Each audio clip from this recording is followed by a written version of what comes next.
Hello everybody, welcome back to my channel, I'm Phoenix, and today we're going to continue some more Phoenix Wright Ace Attorney Spirit of Justice. The last time we were able to finish episode 5, Turnabout Revolution. And now we will be tackling the special episode, which is called Turnabout Time Traveler. Let's do this.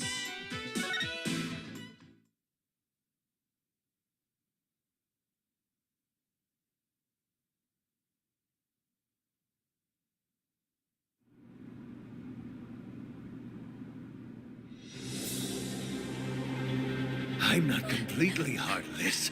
I'll even throw that time machine you cherish so much overboard with you. Please take me back to that blissful moment.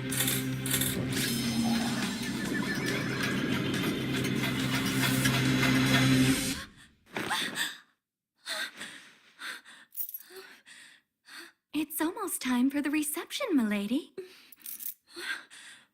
It actually really worked.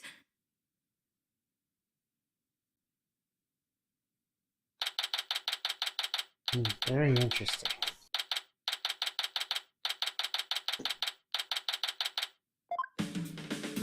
Okay, let me make sure I got this straight. When your magic panties appear, you do a backflip into a handstand and then blow out the candle? No, Athena, you got it all wrong. You do a backflip through a ring of fire while holding a candle in your mouth. There's no way I'll ever be able to do that. Sure you can, I believe in you, Athena. Juicy. What are you, Athena, up to? Athena agreed to be a part-time performer in my magic show. I didn't say no to some extra cash, but I probably should have thought of it through first. Now it's human cannibal this. Guarantee that. It's not like I have 9 lives, you know? You made your bed, Athena. Now you gotta lie in it. No, I'm too young to be taking out the life insurance policy already. My name is Phoenix Wright. I'm the head of this office. And since when did you become a head of this office, Daddy? I mean, who exactly does all the cleaning, accounting, and scheduling around here, huh? You got me there, Trucy. This is Trucy Wright. She's my adopted daughter and a magician. And I'm Athena Sykes, the rising star of the Wright Anything Agency. Or rather, the rising star assistant to Trucy, you mean. If I don't get back to the courtroom soon, I'm going to forget everything I ever learned. Speaking of the courtroom, we haven't exactly had any clients lately, have we? Business as slow as ever, hey Nick? Bet you made more money back when you were playing the piano. Oh no. Yo, long time no see. Larry! I haven't seen you in years. What brings you here all of a sudden? And the remix of this theme too. Some big news, that's what. Okay. Who's this guy, boss? This is Larry Butts. He, well, let's just say he's an old friend of mine. So Larry, what's so big that you had to come and tell me in person? There's someone I want you to meet. Hey, come in now. Alright. How do you do? Hi? That dress! Is that a wedding dress? Yes, it is. My name is Ellen Wyatt. I'm a domestic servant. A maid of the Sprocket household. Sprocket? As in Sprocket Aviation? Yes, that's the one. Wow, Mr. Wright, Sprocket Aviation is a really big airline company. You heard of Rainbow Airlines, right? The one they call Rail for short? Yeah, that does sound familiar. Well, it's run by Sprocket Aviation. I see. But what does Sprocket family maid doing here in the wedding dress? So actually, we decided to get married. What? I'm not so young anymore, you know? I figured it's time to finally settle down. What? You're getting married? No way. I don't believe it. Besides, why would someone as well put together as her choose someone as flaky as Larry? You're kidding, right? Jealous? I don't blame you. But green's not really your green's really not your color, you know. Alright, Larry. Lay it on me. Hold on. I want to present my badge because this does something funny. Why are you showing me your attorney's badge for? Wait, are you saying you want me to take over your badge and hit the courtroom? Absolutely not. With you as the defense, you're liable to bring the whole courtroom down. Literally. All I want is one chance to defend somebody in court. Objection! Smug. How was that? Pretty good, huh? Ready to let me borrow your badge now? You saw how awesome I am pointing, right? I'm starting to think I'm a natural. I'm not lending you my badge, and that's final. Besides, pointing isn't all the lawyer does. Aw, pretty please, what do you gotta lose? My reputation, for one. I should have shown my badge. Alright, I had to do it. In all seriousness, lawyer, are you really getting married? Not right away, but that's the plan. We're getting an envelope, see? Like love on the run, I guess you could say. Isn't that right, Ellie?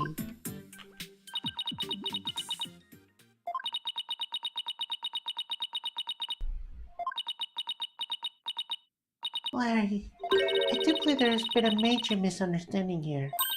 My heart already belongs to another. I'm in love with Soren, not you. Say what? That's about what I thought. But Ellie, baby, were you running away from me so we could get married? As I said, you misunderstand. I said you helped me escape. That's the only reason I ran away with you. Wow! This is not happening. I even shook off the police for you, and for what? That's it. If I can't be together, my life is over. I'm gonna end it all. Wait, back up. Did you say you shook off the police? Yes, we had to, because we're lovers of the lamb. Alright, Miss Wyatt, but can you maybe fill me in on what's going on? To tell you the truth, I'm being pursued as the police as a murder suspect. Murder? You think you killed somebody? I have to find a dead body of my reception, but the suspicion fell onto me. They had me confined in a separate room, and that's when Larry came along and helped me escape. I'm sorry, but what? Oh, Nick! Me and Ellie put an envelope. We're gonna put it all on the line for true love. But the police tried to stop us. We had to scramble to shake them off. Where did it go wrong? I feel a migraine coming on. Please help me. The police are sure to identify in their search. Look, it's even on TV. More news on the murder suspect and unidentified men on the run for the police. The photo of the suspect, Miss Ellen Wyatt, has been released by the police. Sources say that the 21-year-old is suspected of clubbing the victim, 25-year-old Dumas Bloomsbury, and death of the wedding reception hall after her bouquet banquet. The two fugitives are said to be highly agitated and dangerous. If you see them, you gotta be kidding me. Oh, brother. I guess this means we're technically harboring a pair of fugitives here, huh? Oh, Nick, what the guy's gonna do? Ellie dumped me hardcore. I'm the one who should be crying. I haven't seen you in ages. Where have you been all this time? You don't know? You really gotta stop living under a rock and get out more. I'm the hippest, hottest picture book author in the business. Laurie's Dunham. I can't believe you don't know that I'm taking the picture book world by storm. Oh, but I know you. You're the one who wrote Franny's Whippity Whip Trick, right? Now that you mention it, I think I did hear something about a one-hit wonder. A one-hit wonder? What the heck, Nick? I'll have you know I just created a brand new character to Monterey's acclaim. He's mildly popular to 18 and 24-year-old women everywhere. Look, you can see his cute little self all over his jacket. What, that heart-shaped pork chop? He's not a pork chop! He's a main character in my latest picture book. A lovable little soul who pierced the hearts and lovers and the arrows of the more. Cupulet. You see him, this adorable fellow making his debut, eh? Cupulets Lovey-Dovey Lark. In stores now. Are you sure? Because I've never even seen the book in stores. Now or never. Well, if you ever see it, do me a favor to buy a copy or 10, will you? I thought you were taking a picture book world by storm. Anywho, you'll defend Ellie in court, right, buddy? Please, I'm begging you. I didn't murder anyone. I swear I'm as clean as this pure white dress. No Cyclops. I guess this means she's telling the truth. But I'm a fugitive on the run? What am I getting myself into? There's actually one more thing I really need to tell you. Oh? You might find this hard to believe, but truth is, I'm a time traveler. Huh? I'm not sure I follow. After the waiting restriction, I was attacked. I was moments away from my death. But then, in an instant, I made a wish upon this pendant around my neck, and I went back in time to just before the restriction started. Only, this time around, the man who was trying to kill me was already dead. And, somehow, I became the suspect for his murder. It's as if history has been rewritten. Now wait just a minute here. I don't understand. Are you saying that... What's going on? Mr. Wright! There's police cars outside! And not just one, two, but a whole bunch!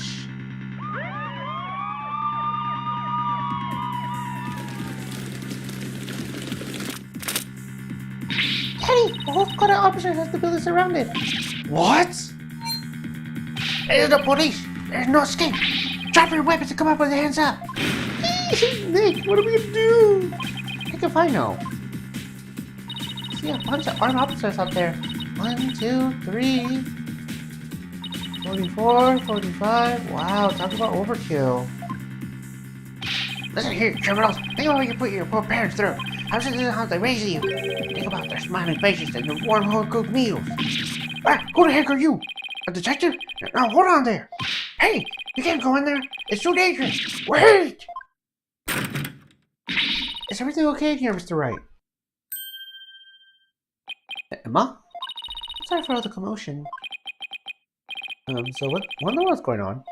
Well, I raced over here as soon as I heard it was Mr. Buzz who holed himself up in here with the murder suspect after he made off with her.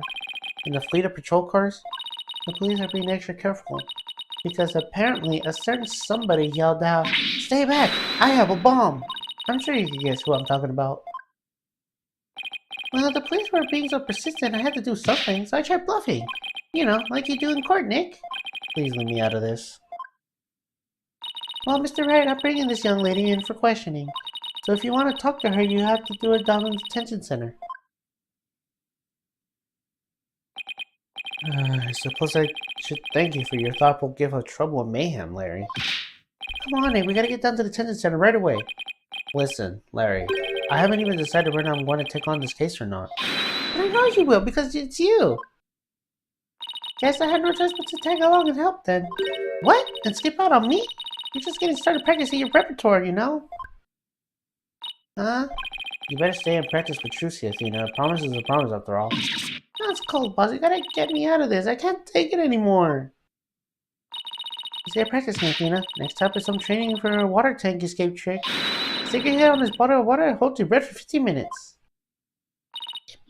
No! Stop, I'm begging you. Ah, she's getting away. You get back here, Athena! I guess the only person caught up to be Trucy's assistant is Apollo. Well, guess we better get to the detention center and ask Miss Wyatt for some questions. Especially about the whole time traveling business she was talking about. Hold on. Apollo's jacket, Athena's notes, and Trucy's magic pops. Not that I'm complaining, it's nice to know my friends and family are always close by. Charlie looks as lush as green as ever. Thanks to Athena taking such good care of him. Guess I should pitch in every once in a while too, huh?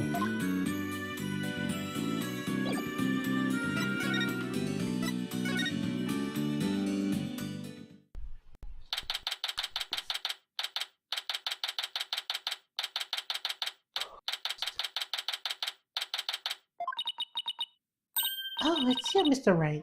Miss Wyatt, will you mind if I ask you some few questions? Nick is gonna defend you, Ellie. Isn't that great? Larry, I told you I haven't decided yet. What?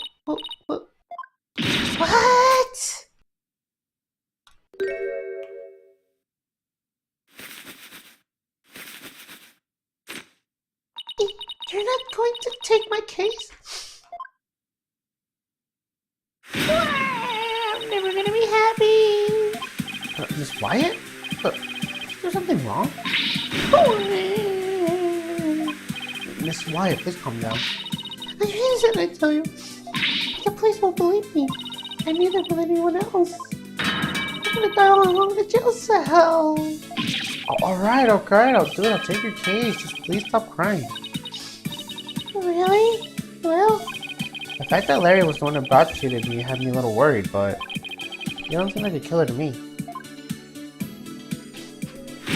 Thank you. Thanks, Nick. I knew you'd come through.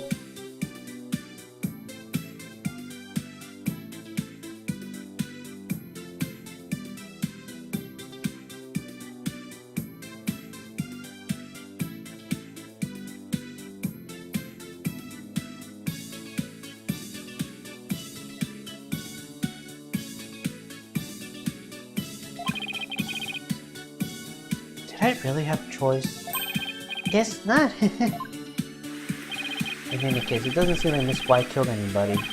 Plus, it's not like I'm up to my ears at work at the moment.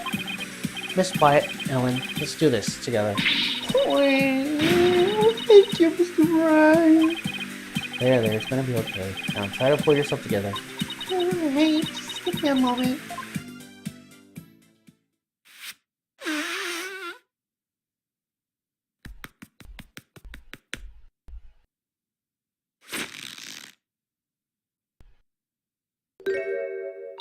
It's really grateful for you to take my case. Take up my defense, Mr. Wright. Sure, no problem. Oh, she literally pulled herself together. Ellen, please tell me everything you can about the incident. Alright. It happened after the wedding reception. I was attacked by Mr. Bloomsbury. Wasn't Bloomsbury the name of the victim on the news report? Maybe you should listen to what she has to say first, though, before I start asking questions. Oh, dang, that guy laid a hand on somebody else's blushing bride. What a creep. That's rich coming from you. Do you have any idea why he attacked you? No, but what? Well, to tell the truth, Mr. Bloomsbury didn't seem very happy about me getting married. Jeez, jealous much? What a loser. Mr. Bloomsbury had forced me into the visa deck and was going to push me off. Oh, how frightening it all was. I was just about to lose my life on what should have been the happiest day of my life. That's why I made a wish upon this pendant. A pendant? Yes, it was a gift from my husband-to-be, Soren.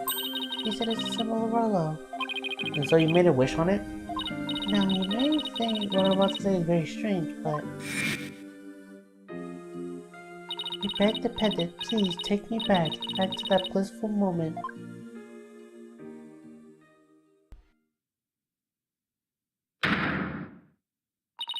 Do you know what? It worked. It brought me back to just before the reception started. So that's the time traveling thing you mentioned back at my office? I'm sorry, but I have to say, it's pretty unbelievable. Unbelievable!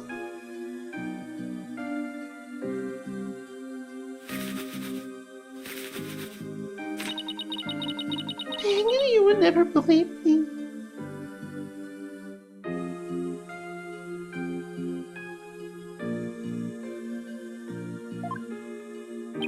Nick. Ellie here is an honest-to-goodness time traveler. Do you believe your own client?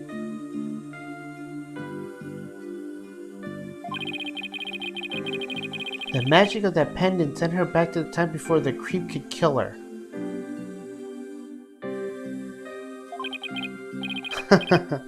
Sure, Larry. Sure. But it's really true, I tell you. The pendant is an important part of the time machine Sword made. I begged for help and it really did send me back in time. Is she listening to herself? I even experienced a recession again even though we already held it once before. During it, everyone there acted like it was nothing unusual was happening at all. Can you not cook while you're talking, please? Alright, so when and how did he come out under suspicion of murder? Well, after the reception ended the second recession, I went back to the reception hall and started cleaning out the place by myself. Hold on. Cleaning? Why are you cleaning your own wedding day? For my last task as a servant of the Sprocket household, I offered to take on the preparations and clean up with the reception banquet.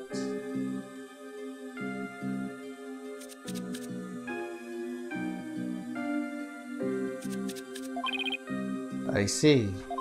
I started to move one of the decorated lanterns to the room, but it was so heavy I lost control of it, causing it to topple over and break open. That's when I saw Mr. Gooseberry's dead body inside the lantern. So you simply happened to be the first to discover the body, right? That's right, I just came across it by accident. I became confused and didn't know what to do. That's when some of my in-laws saw me and jumped to the conclusion that I had killed him. This Gooseberry guy tried to kill Ellen, and then wound up dead himself after Ellen traveled back in time? A time machine and a magic pendant. How can this be possible?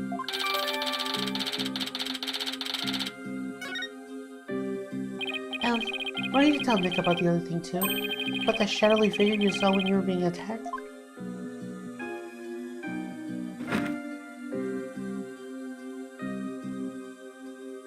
Yes, good idea, Larry. So you and Larry here are never planning on getting married, right? That's right. We only had a brief interaction, but I can't say I know him at all. Oh, Ellie, how can you say that? You and me are bound by fate. I'm telling you, we're meant to be together. What?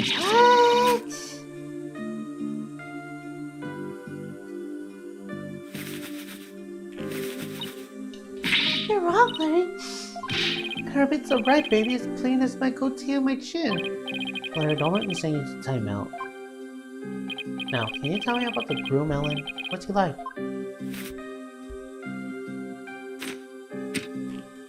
His name is Sword Sprocket. Oh, he's the most wonderful man. He is truly my destiny. Did you say Sword Sprocket, as in... That's right. The next president of Sprocket Aviation. Wait, he's in line to take over the company? He's nothing but a rich, spoiled brat. Clearly the better choice. Clearly. Larry, you and Sawyer are as different as night and day. There's no comparison. Ellie, you're breaking my achy breaky heart. He's marrying her into money, huh? Can't believe someone chose me, a simple house servant. He's my nice shiny armor, my prince. Oh, my Soren. So what's this shadowy figure you saw, Ellen?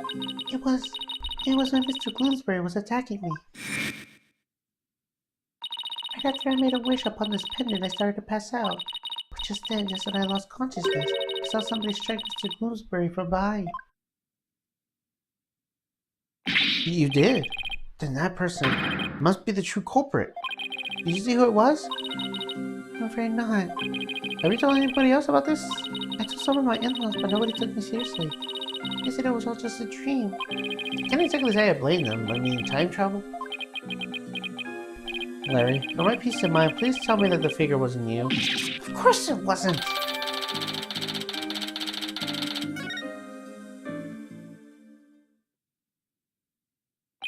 I guess I ask her all I can for now. Spick and span! Spick and span! Ellen, what are you doing? I want to make everything clean and beautiful for when Soren comes. I can't have my future hubby come to a dirty room now, can I? It has to be spotless, just like this white dress. Spick and span! Spick and span! Let's hope we can wipe away all suspicion from you too soon. Nick, we gotta get to the crime scene right away. What, you're coming too? Of course I am! So all this crime to reveal the true killer of my super sleuthing skills. Ellie might change your mind about me, you know? You never get the message, do you, Larry? Next up, the mooring dock at Sprocket Park. Come on, Nick, let's go.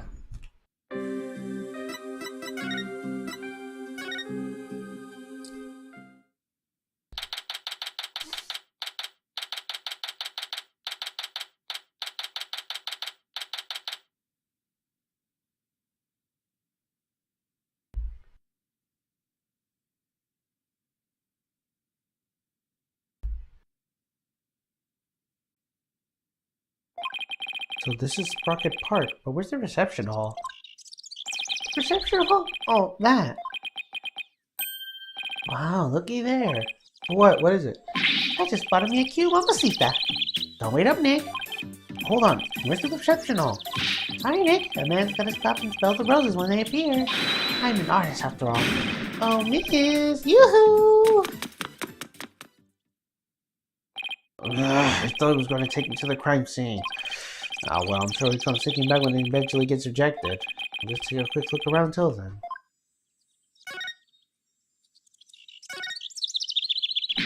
Wow, that airship is huge! Oops. Didn't mean to say that out loud. I only ever seen airships like this up in the sky. But I gotta say, they're mighty impressive when you see them up close like this. Wow, this thing's really banged up. You're looking at the sign, they say it got damaged by heavy winds yesterday. A big gust sent the bench flying into it as well. Well, that's what they're saying anyways. I see. A wind caused that? More like a tornado. The repair guy was saying, don't touch, it's dangerous. You see, thanks for the heads up. Poor guy. Looks like it was a lot of work. Hey, sorry about that. I actually thought you'd be back sooner. Didn't work out, huh? Oh man, I was in my game today. So now you're done. Mind telling me where the reception all is already? What do you mean? It's right there in front of you. Huh? Right in front of... Wait, what's that say? Blind Chapel? You need to tell me... Yep, his reception was on the airship. Whoa, a sky-high reception hall? Yep, and that's where you'll find the crime scene. Man, not only does that airship fly through the sky, but the space-time continuum too. That happy couple's honeymoon got left far behind when they made that time skip though. Here, check the airship out for yourself in this pamphlet.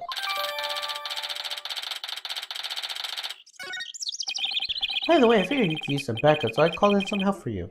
You did? Yep. Should be here any minute now.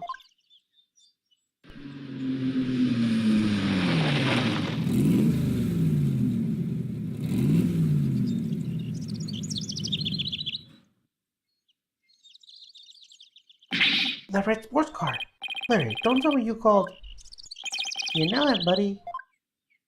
I trust you've been well, right? Surprise! Now admit it. That was a pretty good misdirect the pressure, wasn't it? Maya, what are you doing here? Larry called me up. He said something about it finally being time to hit a title or not. That's funny. I'm pretty sure he mentioned something about it being here with his bride.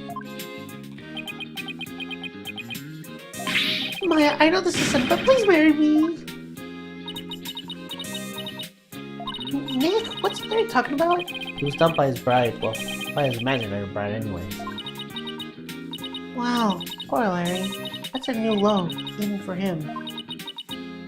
But hey, imaginary girlfriends can't hurt anyone, right? More power to him! This is Maya Fey. She's been abroad in her training as a spirit medium. But now that her training is over, she's back home here at the States. That's right, the new and improved Maya Fey is on the scene. Spirit and girl power at the ready. Look at you, Maya, grown up and as cute as ever. Oh, you know what? I just realized something. If I ever got married, I missed out on all the fun and always meeting somebody new. I see you haven't changed a bit, Larry. Edgeworth, I figured that car belonged to you. When did you become Maya's chauffeur? It's nothing like that. I just happened to run into her en route and pick her up. And by run into her, I mean she jumped up in front of my car. I nearly ran her down. This is Miles Edgeworth. He's a friend of mine and a distant chief prosecutor. I heard he's been busy lately. So what brings you here? Wait, don't tell me Larry called you up too. He did. However, I have business of my own here at the crime scene. Business? What kind of business? Just so you know, Wright, I am the lead prosecutor on this case. What? You? Yes. It appears we'll be standing on opposite ends in the battlefield this time around. Are we up against Edgeworth tomorrow? Well, I don't get it, Edgeworth. What about this case warrants the personal attention of the chief prosecutor? It's a bit complicated, to say at least. In what way? The groom is a member of the Sprockets, its family with immune influence. If his bride were to stand trial in court, it would solely the Sprocket name. But they try to apply some pressure on the prosecutor's office. Pressure to settle it immensely, right? What do you mean, settle it immensely? It means that they're trying to sweep this whole thing under the rug. Wow, Sprocket Aviation really has that much clout? Yes, they have especially strong ties in both the political and judicial worlds, to the point where no one dares to oppose them. Someone told me that includes you. Don't be ridiculous, Wright. It's quite the opposite. The prosecutor's office is filled with cowards, as I found out. Probably that's one of my subordinates would look to prosecute a Sprocket. So that's why you decided to take on the case yourself, right? That's right. I will personally see it to that justice is served.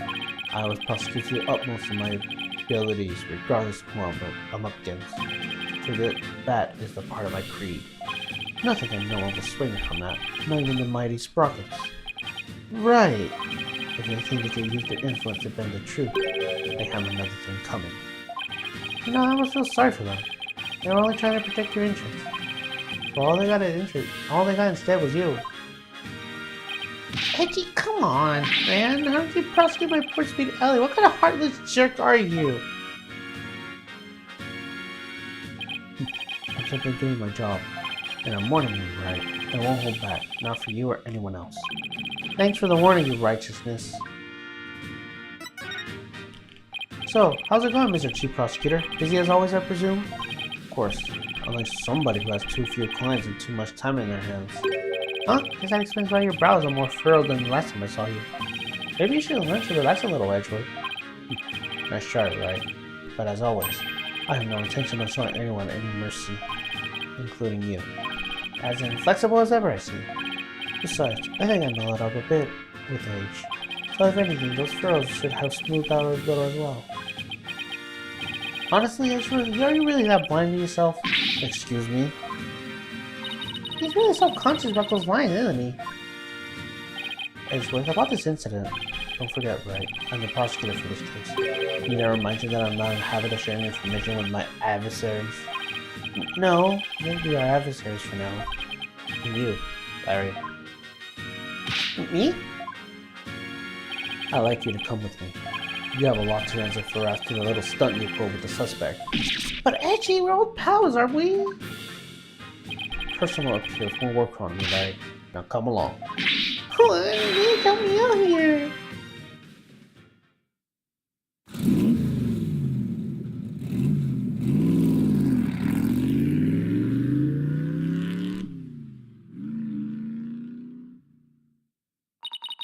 I guess it's just me or Mr. Edgeworth as relentless as ever.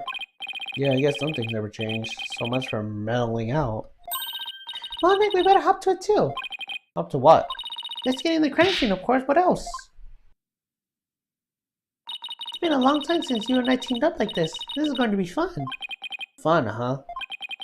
It has been a long time, though, since we were last together like this. Alright, to the crime scene, then. Yeah, and away we go.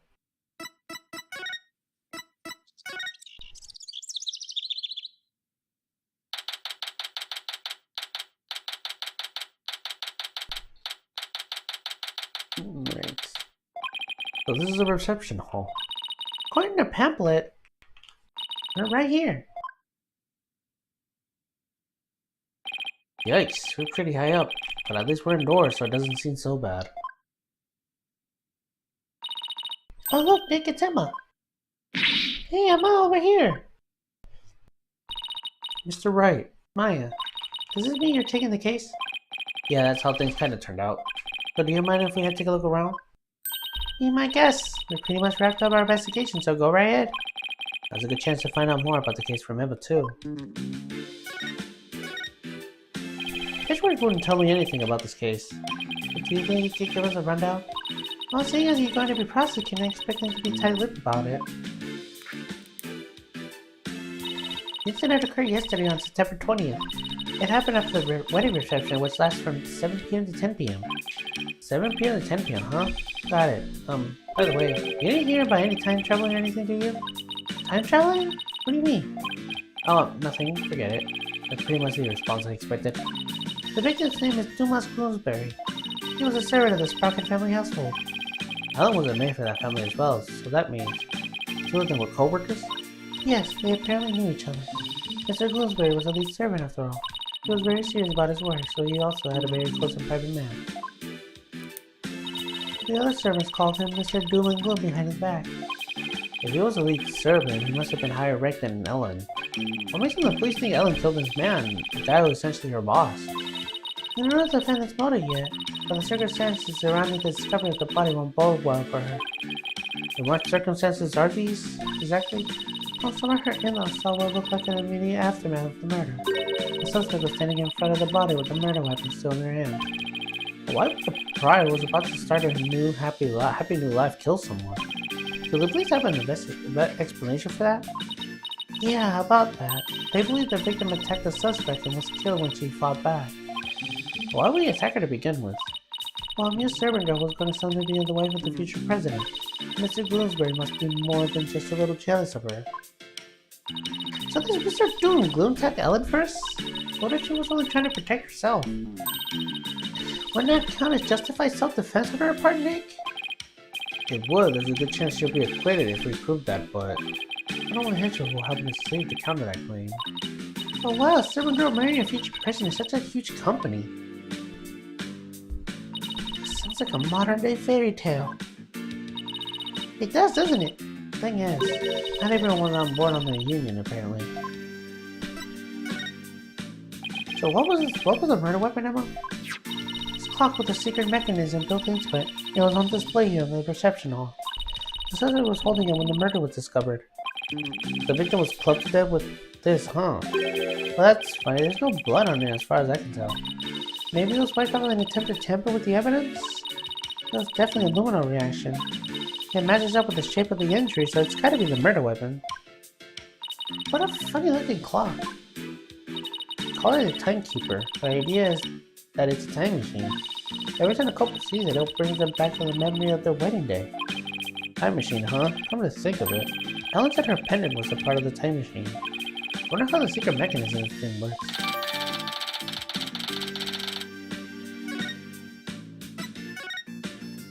The suspect never had any family relatives to depend on, so she was working as a living maid for the Sprocket family to support herself. So the maid with no family and fortune was set to marry a president's son, huh? I guess it's not surprising that ruffled a feather or two. Yes, apparently the groom's parents and all of the other relatives are strongly opposed. That didn't stop the young couple from deciding to go ahead with their wedding. Love flourishes in the face of diversity. Oh, is that how it works? Yep. If you have any questions about love, just ask me. I'm a qualified expert. I spend all my spare time in Korea watching soap operas on TV. I'm not sure that's enough to make you a qualified anything, Maya. Oh, and by the way, I hear the suspect faced her fair share of harassment too. And from the sound of it, it got pretty ugly for her. So even though this incident could cause a huge scandal for the company, it might be a boon for those who oppose their marriage to begin with. After all, when Ellen's arrested and everything, the marriage is most definitely off now. Let's go investigate.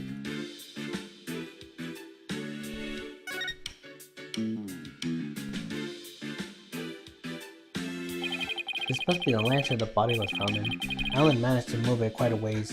It looks like a cow, but it's pretty badly broken. Not a cow, man, that's Pegasus, a flying horse. No way, it's definitely a cow. It got horns and everything. But look, it has wings. Cows don't have wings. So it's a Pegasus, I tell you. Oh, I know, that pamphlet should tell us. Let's see. Apparently it's called a Pegamoo. Oh, I did not see that coming. Yet somehow the name really captures the essence of what the creature is, you know? Oh, ladders and stepladders, nice. Huh, that's strange. What is? Oh, this Pegamoo is definitely a male Pegabull, right? Yeah, I say so. What's with the horns and all? Okay, well, that Pegamoo over there is also a Pegabull. Take a look at the pamphlet. See? The one on the right says Pegabull, but the other one says Pegacow, a female Pegamoo. Right. The pamphlet goes on to say how they have Pegamoos for a happy couple. So for Ellen's ceremony, there should have been a male-female pair of Pegamoos. But for some reason, there are two males here. Maybe somebody made a mistake when they were setting up the room? Hard to believe a fancy place like this will ever make that kind of blunder, though. In any case, we better check this thing out.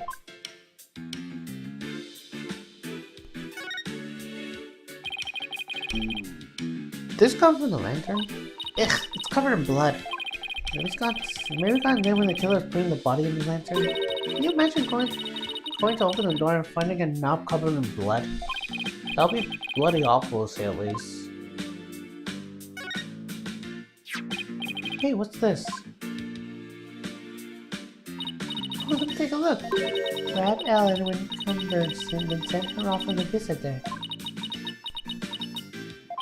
It looks like a note outlining the murder plot. Whoever wrote it has a very better handwriting than me, but it looks like they wrote it in a rush. Why do you say that? Because the writing is only smudged starting from the middle of each line.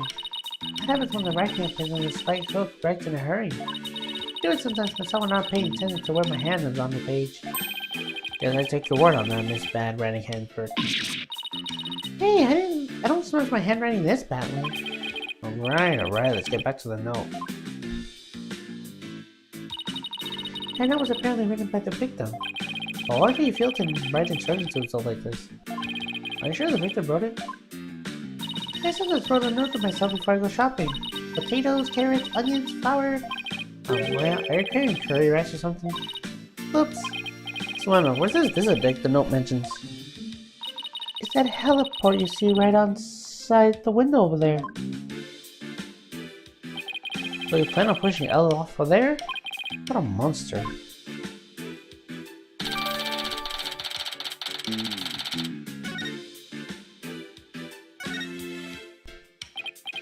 What do you think this is, Maya? It looks like a flower petal to me. What an unusual shape for a flower petal. Do you suppose it's one of those flowers here in the reception hall? No, I don't see a simple flower like this in any of the tables. I wonder where it came from. So this is where the body was found. And the first person to find it was Ellen. And what can you tell me about the condition of the body when it was found? Let's see, the victim was apparently hit on the back of the head. Here's a photo of the scene as we found it. I guess that's about it for this lantern.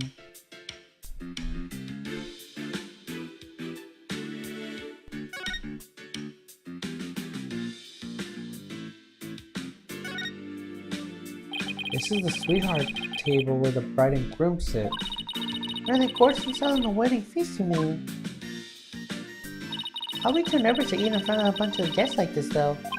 They say that newlyweds are usually really busy during the reception, you know. They have to greet and talk about the guests they came to give their blessings. They don't actually get all that. They actually don't get all that much time to enjoy their dinner. Oh, I wouldn't be able to stand that. I can't imagine having a huge feast right in front of me and not be able to eat it. They say brides tend to have an especially hard time because of the wedding dresses. Those tight cords squeeze their waist, they can barely eat a bite. Really? Some of wedding receptions are absolute torture. I guess food still wins out over romance in Maya's book. Sorry, this because that line was funny. This must be where the time machine was placed. I can't believe such a beautiful memento was used for murder. It's just awful. Nick, we have to prove Ellen's innocence no matter what it takes. I agree. We can't let this go down to the saddest flying recession in history.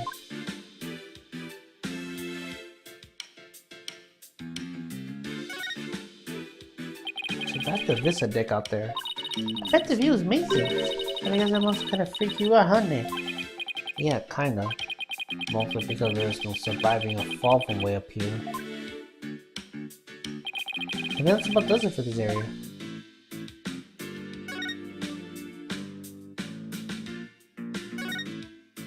The fog machine over the reception. Pretty cool, huh? Don't you dare touch it. Oh, spoil sport. It's because I know how you operate. A model airplane, a perfect decoration of airline company wedding. And a propeller plane like this tends to ruin a great old-timey feel. Oh, I love to see the Steel Samurai fly a plane like this. Can you picture it? Steel Samurai zipping through the clouds over in the old Tokyo? If Rocket Aviation becomes a sponsor of the show, I could see it happening. Why did I think of that. I think I will suggest the idea to them later. Please at least wait till after the trial's over.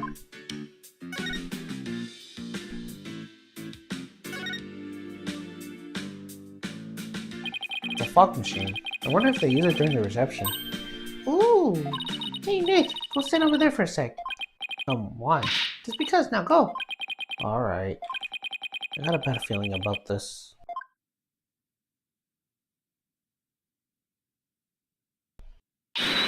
Fogmasher 9000 on! Fire! No! Huh? Oh, nothing happened. Looks like it won't work without some dry ice. Sorry, all I want to do is run in a thick cloud of smoke.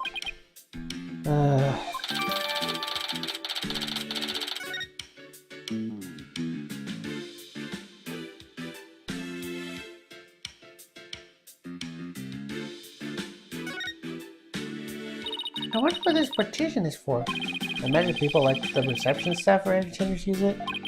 Probably wait behind it so they're on standby. See, with the partition this size, I bet I could even fit an elephant back there. Not that anyone's saying would. It's a hot air balloon. Simple humanity's ambition to take on the skies. It's kind of a romantic notion, don't you think? Yeah. I just noticed that it doesn't seem to be tied up to the ceiling all that well. Sure, it's fine. Just let it fall on my head.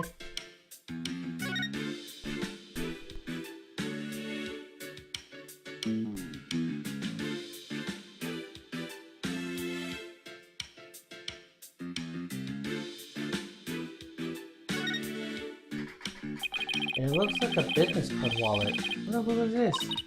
That thing's a coffee for William. Yes, it does. Guess I'll bring it to him later.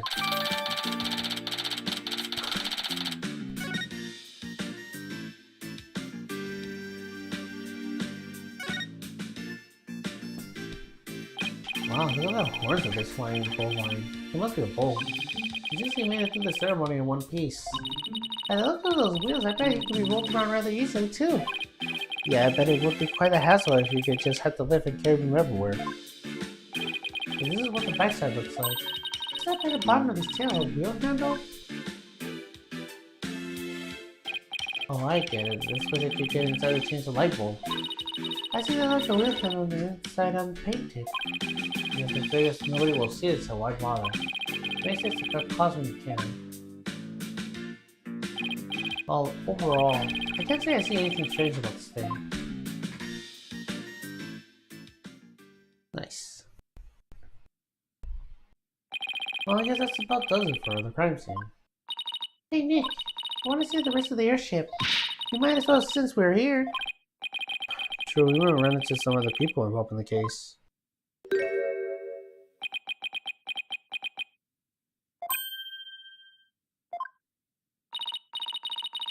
Nick, how long is that guy standing there? I didn't even notice him until now.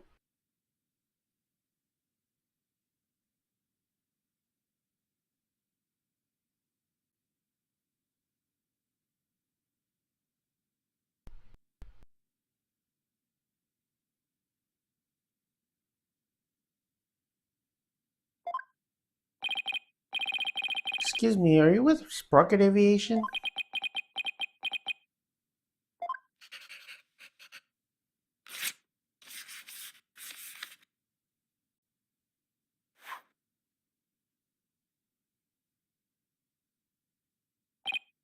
Huh?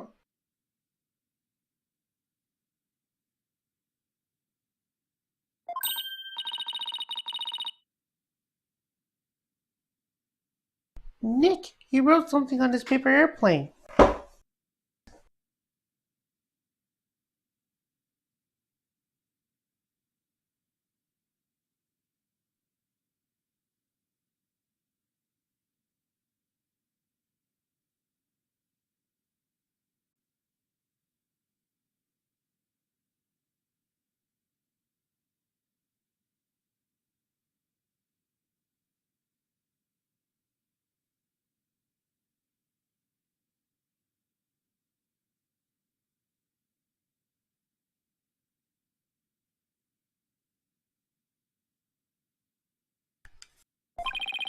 I guess you're supposed to read it then?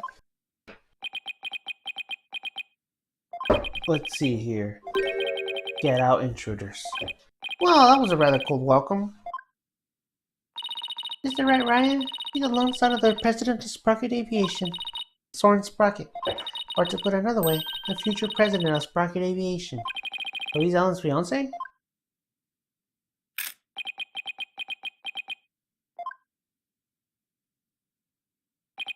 Oh, there he goes. He's kind of an eccentric. He is a genius adventure by many of Sprocket Aviation's been a success. An investor, huh? Yep, he even designed his airship. It's pretty impressive. Nick, there's no time to be standing around gawking. You have to go after him. We need to ask him some questions about Ellen. Oh, right. It looks like he was heading outside.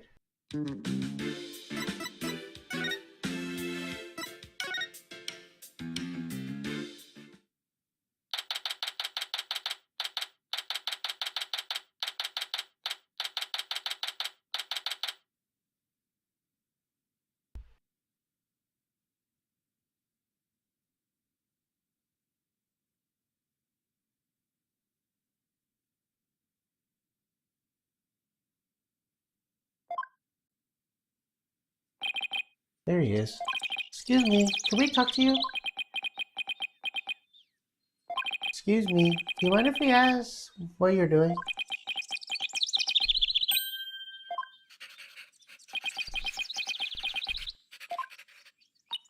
He sure is running up a storm.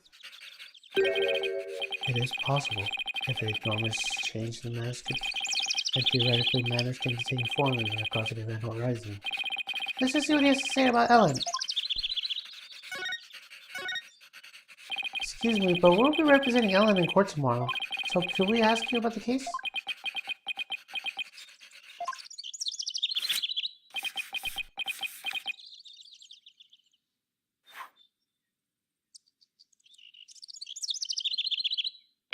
Ow. What the?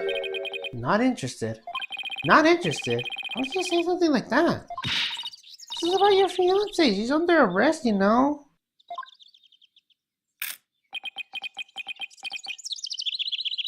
The diameter of the airship is approximately 80 feet. The amount of energy necessary to move matter composed to that mass is. He's off to his own little world. I can't believe he said he was not interested in talking about his own bride's arrest. Well, just sort of talk to his level then with something he might be interested in.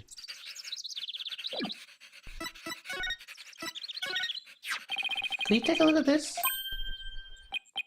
Is that Ellen's? Ellen told me that she traveled through time during the incident. She said it happened after she made a wish on this pendant. You mean to say you two are Ellen's lawyers? Yes, I just told you a minute ago. Sorry, I was lost in thought. Wasn't even listening? Oh boy. He's not at all what I expected, based on Ellen's gushing testimonial though anyways. We'd like to ask you about Ellen's case, if you don't mind. I don't know a thing about it, so why don't you all go after police? In other words, not interested. This guy's the worst. Now I feel sorry for poor Ellen.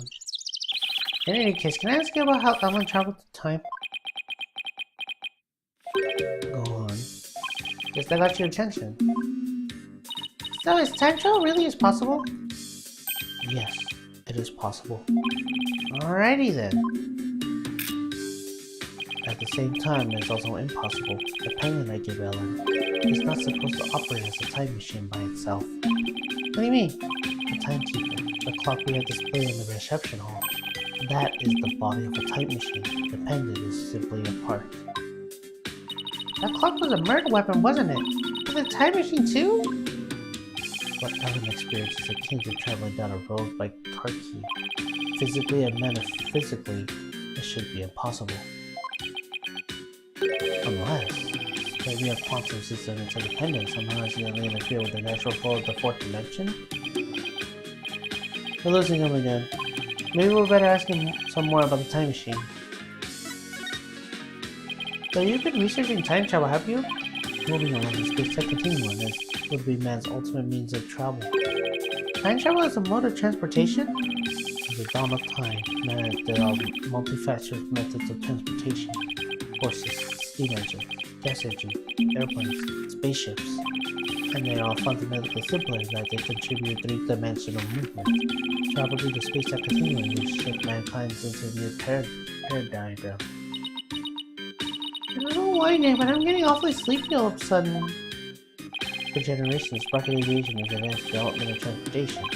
Therefore, it's only natural that it would research time travel as man's next great leap. Oh, is he done? What is this all stuff he was saying me, Nick? Well, basically, it's like taking a hamburger joint and adding a drive-thru to it, I guess. Oh, I get it. It's the same burger, but with a quicker, more efficient delivery system. So what Storm really wants to do is launch humanity into the future. Launch, not launch. So do you really believe that time travel is possible? It only becomes truly impossible when men stop daring to believe. Besides, time travels do exist, you know, but you wouldn't understand. Did you hear that, Nick? Time travelers really do exist. All I know is Thorn is the easiest guy to wrap your head around. Oh, I don't know. I kind of like the way he talks. It's full of hope for the future. He's more passionate than I thought too when it comes to inventions, anyways. Yeah, his apparent lack of concern for Ellen is troubling though. So I heard that the rest of this rocket family is opposed to your marriage. What are your thoughts on that? Master Soren, it is time for the meeting for next turn's project.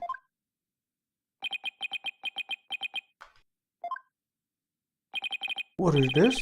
Daydreaming about your vengeance again?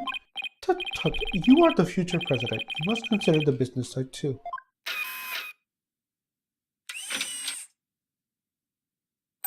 It is I found Soren. Send the car over at once. I'm not interested.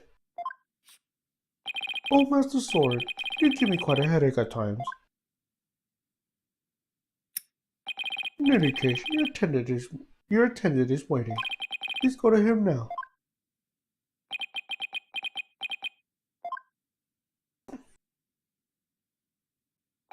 Excuse me, but who are you? Oh, where are my manners? My name is Pierce Nickety. Please call me Pierce. I am this Rocket family butler. Nick, a butler! I didn't know they actually still existed. I thought they were just on TV and stuff. And who might you be, if you don't mind me asking? Well, I'm Phoenix, Wright, Ellen Wine's lawyer. And I was assisting my face. I'm a spirit medium. Oh, but it's you. I am most grateful for your take on Miss Ellen's defense. You have my sincerest thanks. Don't mention it. So hey, speaking of the case... Oh, one more, please.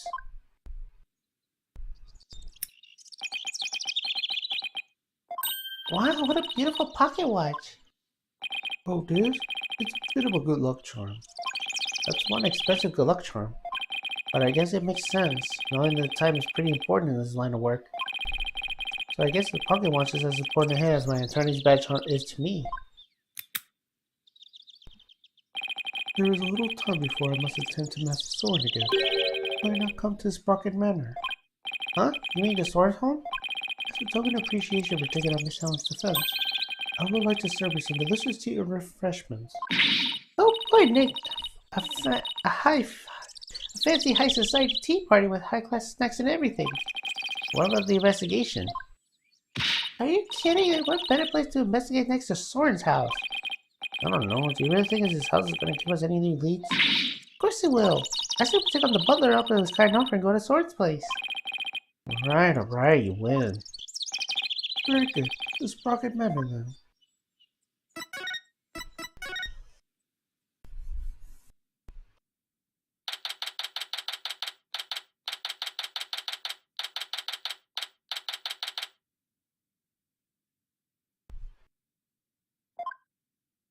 Wow, this place does not disappoint. Oh, I'm so excited.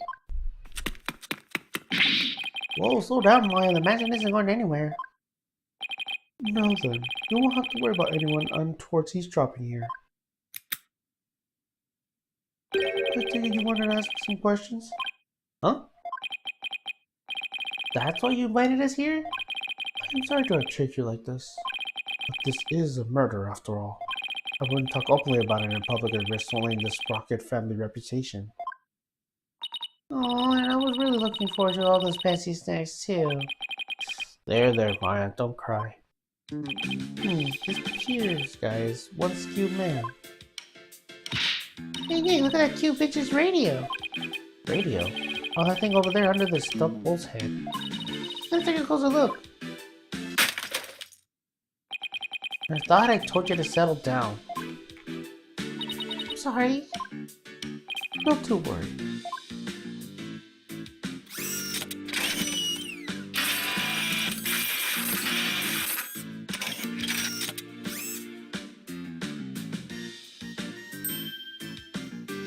Wow, that little mech fixed it right up. I'm not the only butler, but I'm also Sprocket Aviation's repair department director. Honestly, the patching things up is my specialty. That was incredible! What's that little doohickey on your shoulder anyways? It's my fixer-upper shoulder mag. Master Soren made it for me. It has too many features and functions to officially admit to the moment now. That's so cool, I wish I had one of those. Fixing things is a simple matter, but fixing people is a different matter. Even a skilled physician can't bring back your dad. Oh, but forgive me. I seem to have gotten sidetracked. You must be in shock where Mr. Gloomsbury's dead. You know, I do need to ask you some questions about the case. I should take a look around and see what I can find out while I'm here too. About the incident Miss Ellen was arrested for. Do you think she did it? Well, I can't prove it yet, but no, I don't think she could have done it. I guess you could call that a gut feeling.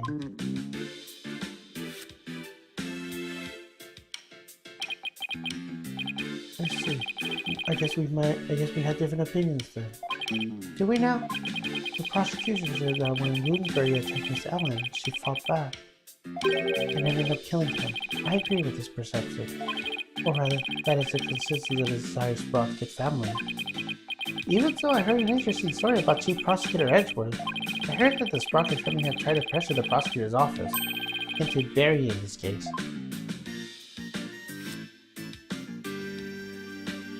I fear you are mistaken. All we thought was merely a legal consultation. Besides, none of it matters now, as she is no longer a part of this family. Fortunately for us, they have yet to get their marriage license before holding a banquet.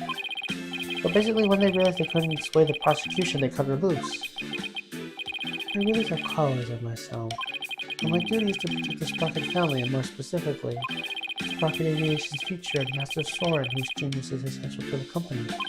I will do anything to achieve my goal. That is my job as a Sprocket family butler. You know, I think Pierce and Mr. Edgeworth could get along really well, don't you think? Yeah, I could easily picture Edgeworth with the butler. Oh, and by the way, I suppose I could tell you about this as well. It's about when the members of the extended family might discover the crime. Did Ellen say anything already about Charlie the Type?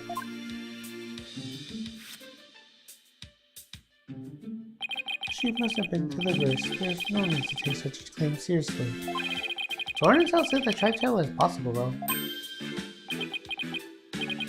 Master Soren said that?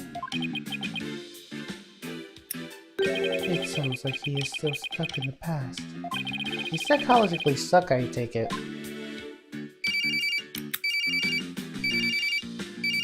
Excuse me.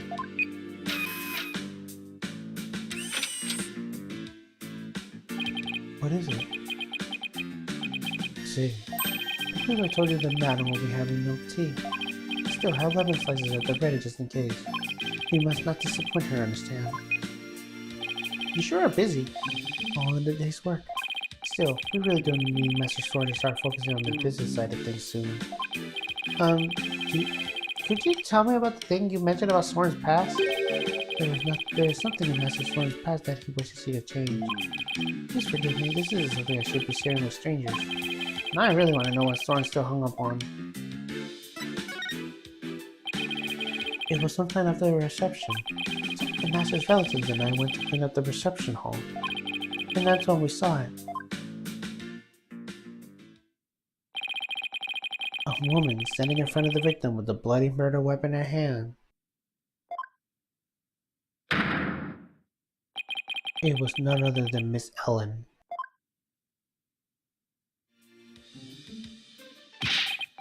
But Pierce, it isn't what she looked like.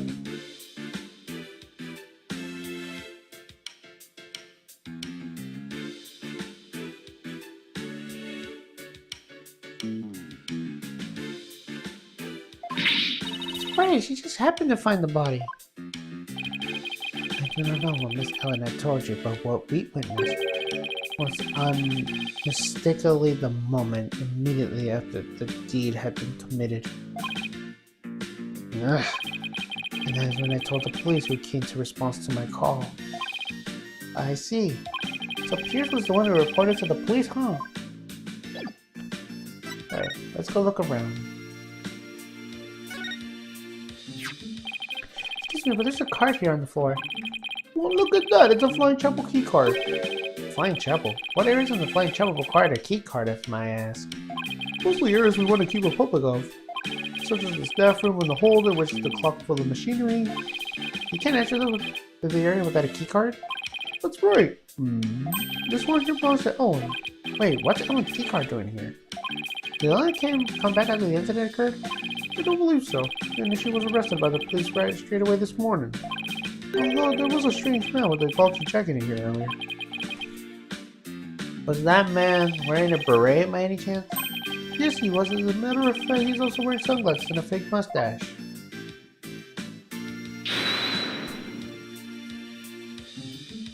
I knew it. The only question is, what was he doing here?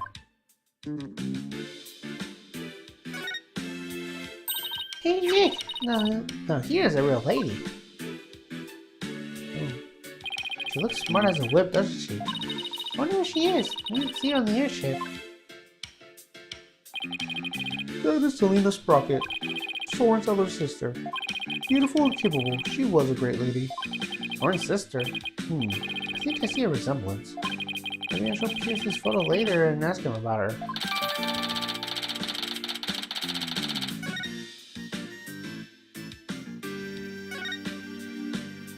Don't you dare touch that radio again. It looks like it's an expensive antique. What are you worried about? If it breaks again, Pierce will just fix it up again. I really hope she's nice enough to waive the repair bill.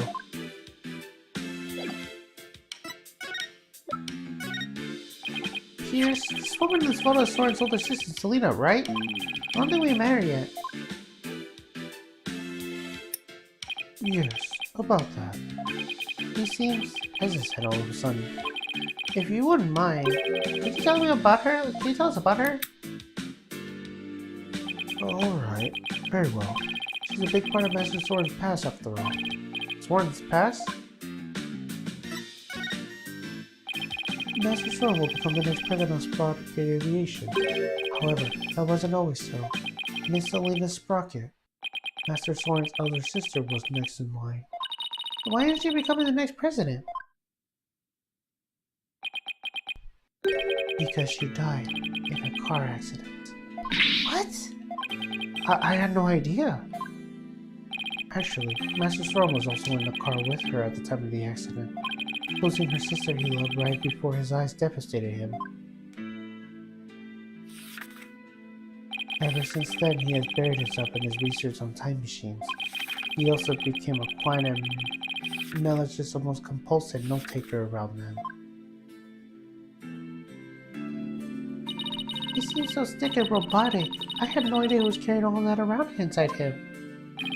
Master Soren has abandoned the company business and spent all his time on inventions.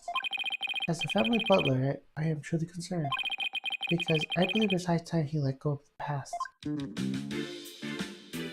Wow.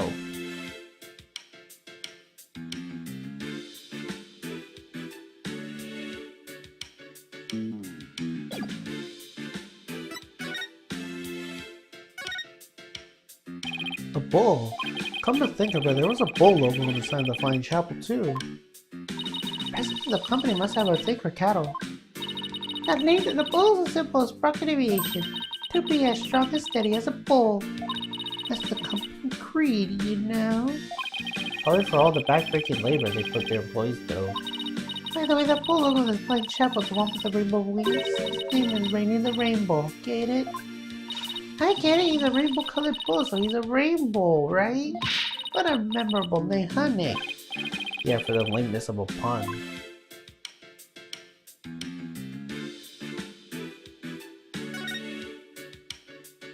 Nick, look at the airplane propeller up there going round and around. I see they got an aviation thing going on. Makes sense for an airline family. I wonder if it doubles as a fan. Oh, what if the rest of the plane were on the other side of that wall? And the wall will open up as the plane should take off as an emergency. How cool would that be? If that's what's behind the propeller wall, then what's behind the bowl wall across the way? Oh, I know, maybe it's the rest of him. That must be where the sprockets get their milk. Nah, first of all, that's a beef cow, and second, both don't make milk. Oh, right. That's what I get for trying to play along.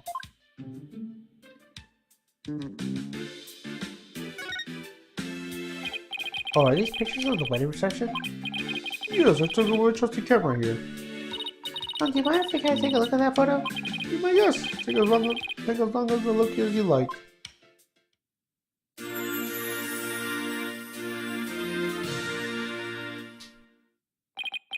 Well, what do you think of this gorgeous dreamscape?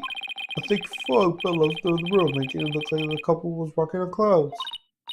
Wow, look how beautiful Miss Ellen looks here. She looks a little nervous, though. She does, doesn't she? Hey, look, there's Pierce. Really? Where? Right there, behind the sweetheart table. Hey, you're right.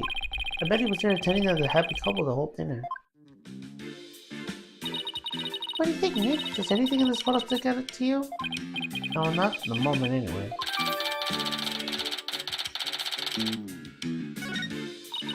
Hey, Nick, Ellen did really travel back in time. Do you think this photo is the second reception, you know, after the time jump? I wonder. Excuse me, sir. Yes, can I help you? Ellen told us to travel back in time. Would you happen to know anything about that? No, I haven't the foggiest idea what you're just talking about. You climb up faster than a clown.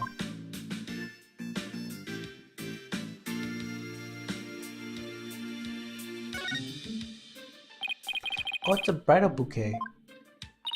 Hey Nick, how about I throw it? You try to catch it.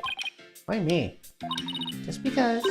But you look hilarious playing around trying to grab it. Well, that's the tradition. They say that it's the ladies that go after the bouquet. Who cares? Just catch it. Here. Ow! Hey, you threw that right in my face. Oh, you don't want to catch that bouquet, trust me. Why not? You say it's better to catch the bouquet of the marriage that doesn't last. But I already caught it. Whoops. Too late now, huh, Nick? Hey, Nick, what are you doing here? Larry? Oh man, Angie gave me a heck of a hard time. Larry, what are you doing here? I'm gonna promote my new character, Piglet. I was hoping Sparky Division would do some kind of tie-in with me for it. Wow, I didn't know Larry was such an aggressive businessman. You'll learn a thing or two from him, Nick. Why don't you promote your agency to them? Now's not exactly the time for that, in case you haven't noticed. See, and this is why you'll never be rich. Actually, Larry, I've been meaning to ask you something. You were there on the Flying Chapel yesterday, right? Huh? Was I? What are you doing there? Nothing? Whatever it was, I bet it wasn't anything to be proud of. But never mind that. Did you see anything that had to do with the case? Scratch that. Let's start with... You weren't involved in this case, were you?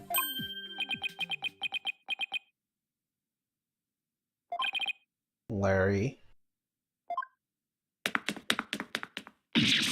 Hey, he took off. I just knew it. When something smells, it's usually the butts. Come on, Mike, after him. Oh, are you leaving so soon? We, have to run. Thank you for making time for us. I know you have to investigate, but please try to spare the family's feelings if you do. Yes, of course.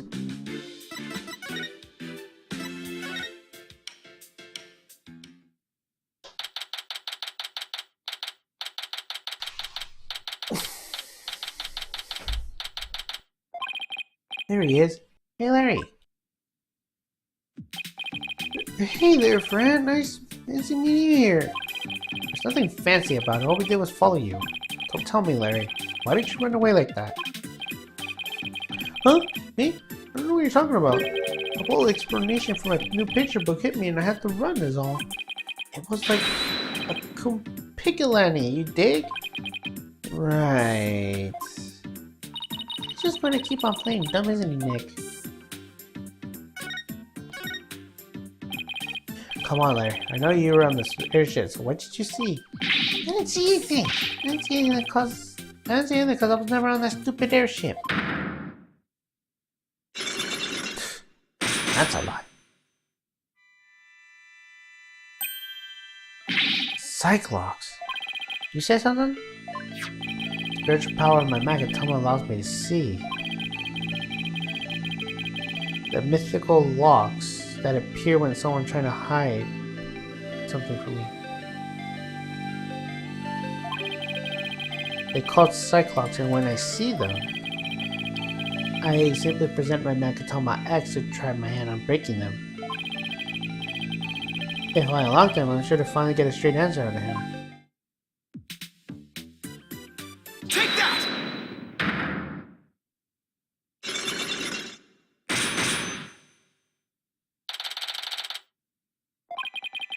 This is no time for games, Larry. I will find out what you're hiding. I'm telling you, Nick, you got it all wrong. I got nothing to do with this case whatsoever. Come on, Larry. Even a baby could see such a blatant and obvious lie. Nothing whatsoever, huh? If you weren't involved, Larry, then well, you weren't getting involved with this person. Take that! You were the one who brought Ellen to my office in the first place. And all those cops. Nothing to do with the case whatsoever isn't gonna cut it this time, Larry. If you're going to lie, at least do a better job at it. Wow! Don't diss me, Nick. If you're so convinced I'm lying, then let me tell you this. What makes you think I was in a stupid old airship anyway? Let me see some proof if you got any. Doubling down, are you? Fine. You want proof, Larry? Here's proof that you were on the airship. Take that! Uh-oh. This is your business card wallet, isn't it, Larry? I found it in the reception hall. Time to come clean, Larry Butts. What exactly are you hiding? What? Alright, fine, you got me. I'll tell you everything.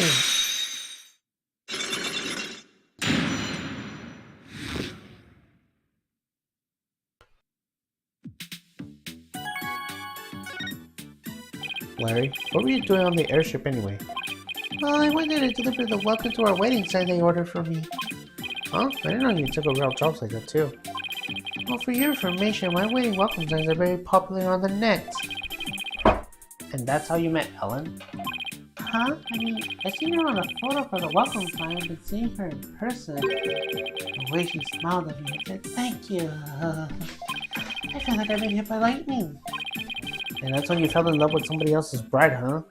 So, were you invited to the reception? I can't believe they told me only family and relatives could attend.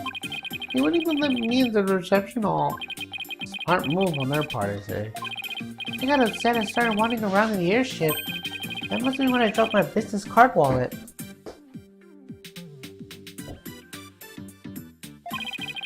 So somebody else must have found it. And brought it to the reception hall then. But you know what? I saw something incredible while I was in there playing chapel.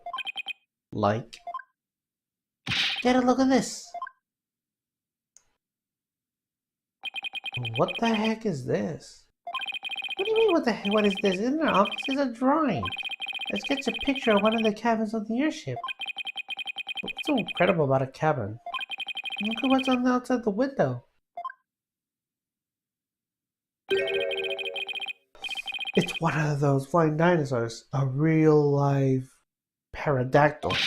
I looked out in the cabin window and there it was, just flying out there. That airship traveled through time, I tell you. What? And I told that Pierce Butler guy about it. He told me to never mention it to anybody ever again. But why would he try to keep you from spouting what is clearly just nonsense? Maybe it's Rocket Aviation is secretly developing a time machine. No way. Nick, this case is totally amazing. Larry, you didn't tell Mr. Richard about this, did you? Of course not. Richard would just roll his eyes thinking I was off my rocker. I didn't even tell him I was wandering around in the airship. I told him I met Ellen at the morning dog and we ran away together. Yeah, I can definitely see Edward's eyes rolling and running on his head had he heard about this.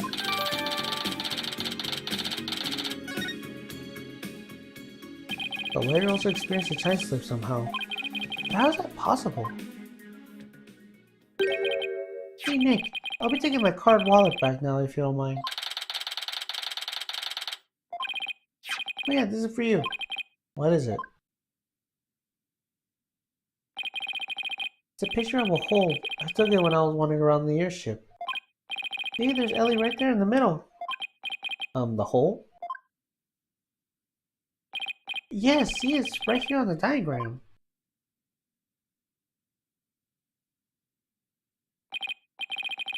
Okay, so I know where the hole is, but what was Ellen doing there?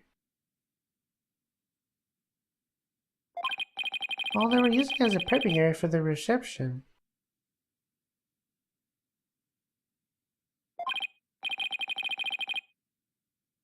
I see. And around when do you take this? Before the reception, I took it while Ellen was getting everything ready. So this was taken before the incident occurred. I don't know if it'll be any help, but thanks for this anyways.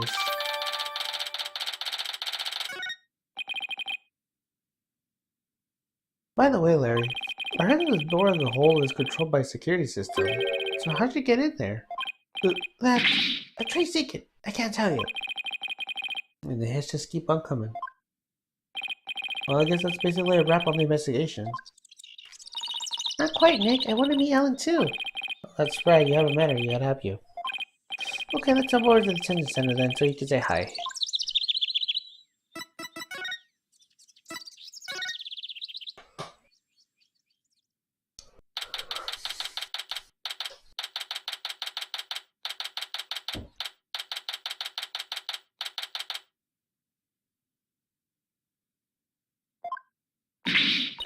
No, why?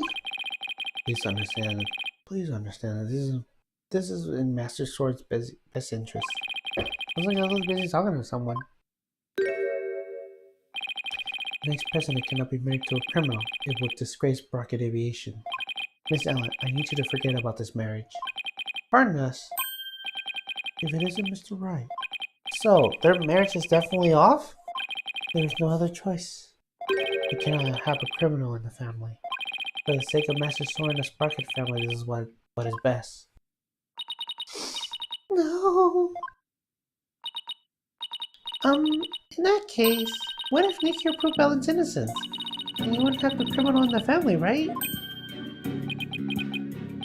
I suppose you were right, but I'm afraid that will be impossible. That's not true, not for Nick. He looks like a nobody, but he could do some pretty amazing things. I don't think Casey's unlikely, so rest assured I will prove her innocence. Mr. Phoenix Wright, I understand your name is quite well known to the judicial world. But for better or for worse. Pierce, I need you to promise me this. If I can prove Ellen's innocence, then you won't stand in the way of Soren's and Ellen's marriage. Very well. But not even the most talented lawyer in the world can change reality itself.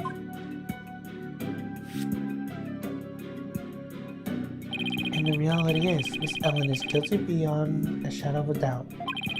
Oh, that's where you're wrong, Pierce. I'm clean. I swear I am. I'm seriously, compulsively clean. Just as clean as Pierce's pure white dress. Fine. You have my word. But you will be the one to regret this promise. Now, if you'll excuse me. Now I have all the more reason to win this case. Ellen, we finished our investigation and we'd like to talk with you about what we found.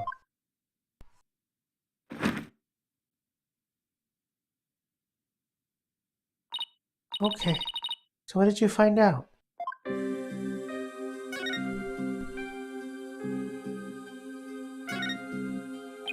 In the course of our investigation, we heard that you have been seen standing in front of the victim with the murder weapon in your hands.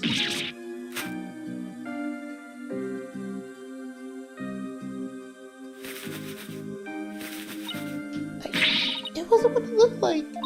It's true, I was holding the murder weapon. When I found him, he was already dead. I panicked. And I was hoping I could go back in time again like I had done earlier. So I picked up the timekeeper from the pedestal and brought it over without thinking. You were so desperate you were ready to try anything, huh? Unfortunately, that sort of behavior makes you an easy target for the prosecution. No. As for your little trip through time, none of your in-laws can confirm your story, I'm afraid. I see. The only exception is Larry. He said he saw something. Really? What did you see? I can't say I quite believe it myself, but Larry claims he saw something incredible. Claims he saw a pterodactyl flying outside the airship. What? Not only that, it apparently appears naked. He told Larry to keep quiet about it.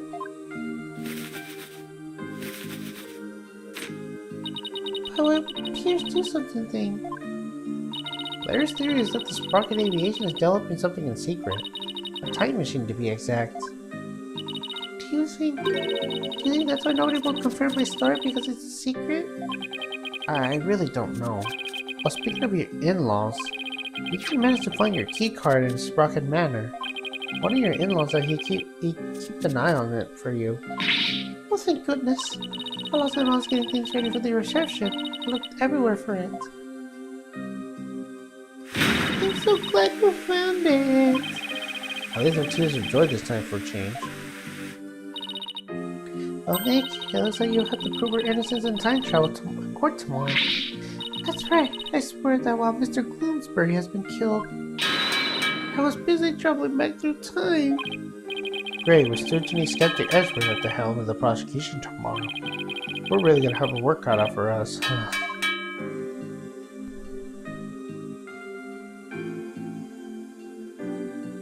Alright.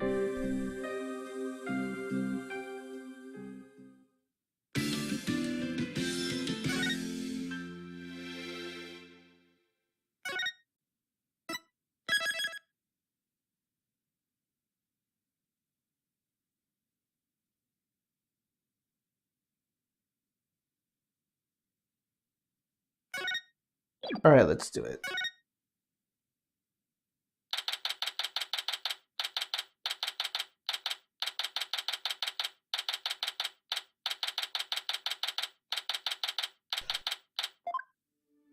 Good morning, Mr. Wright. Good morning, Ellen. You say you're still wearing your wedding gown.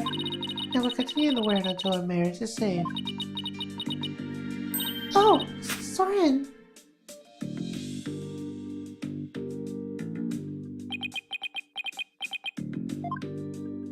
Do you think you came to see how he's holding up? Soren, my love, you came all the way to the courthouse just to see me? Oh, Soren, I don't know what to say. Blueprints. Huh? I mean, blueprints. I can't find them. Do you know where they are? Oh, they're in your room, third shelf on the bottom right-hand side. Ah, I see. He's leaving already? Don't tell me he came just to ask for some stupid blueprint. Is he really that cold for a person, or is that how he comes off, I wonder? What about me, Soren? Ellen. He's back. Come home soon. I'm lost without you.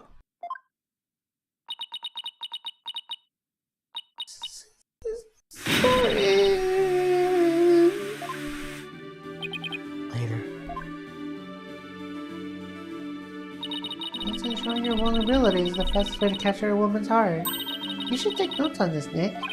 Please leave me out of this. Anyway, it looks like Soren isn't big on words. but it's clear that he cares about Ellen. Knowing that, I actually feel kind of relieved.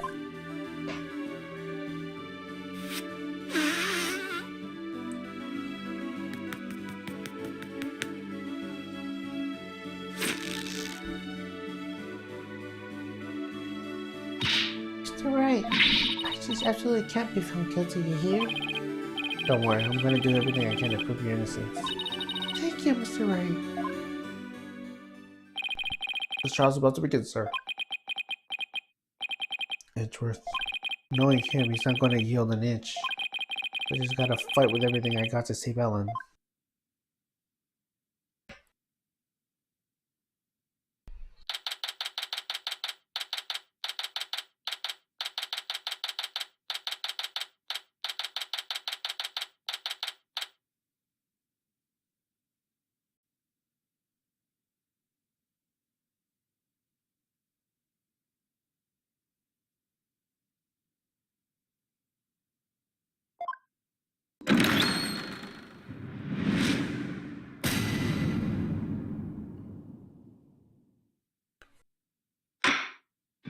Court is now in session for the trial of Ellen Wyatt. The defense is ready, Your Honor. The prosecution has been ready for a while, Your Honor. So many familiar phrases gathered around like this. I feel as though I'm in the grand reunion. It makes me want to go out for dinner and a drink and reminisce with all of you. Oh, that sounds like a great idea. I was dying for a real burger the whole time I was away. We did make it a welcome back party from Maya. How about it, Edgeworth? I have no intentions of corroborating with my enemies. Nothing, Your Honor. Let us start this trial at once. Oh, still not one to like an answer, are you, Mr. Edgeworth? Jokes and good humor are beyond worthless in a court of law. Guess we just have to have a party without him then. However, were we after the conclusion of this trial, I might consider joining you for your little welcome back party. I certainly wouldn't mind an invite at the very least. He's still as emotionally constipated as ever, I see. Now then, Mr. Edgeworth, would you please go over the details for this case for us? The victim was Dumas Bloomsbury, a servant in the Sprocket household. He was in attendance at the wedding reception that occurred from 7 p.m. to 10 p.m. Mr. Bloomsbury apparently felt some animosity towards Ellen Wyatt, and so, a bit after the reception ended at 10 p.m., he assaulted Miss Wyatt with the intent of killing her. The defendant fought back and ended up killing Mr. Bloomsbury. In other words, it was justified self-defense, correct? If that's the case, then the defendant might not be criminally responsible. He's right. Worst case scenario, I would go for self-defense to avoid a criminal charge. I wonder how Edgeworth plans to counter that, though. The prosecution first witness will make any view of the matter clear, Your Honor. Very well. Bailiff, please bring in the first witness.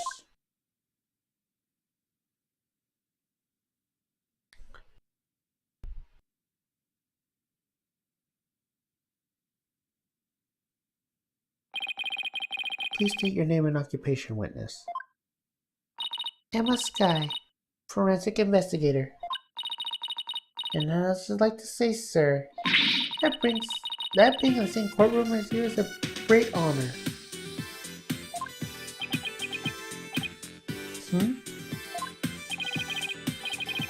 Oh, that's right. You're a big fan of Edward's, are you, Emma?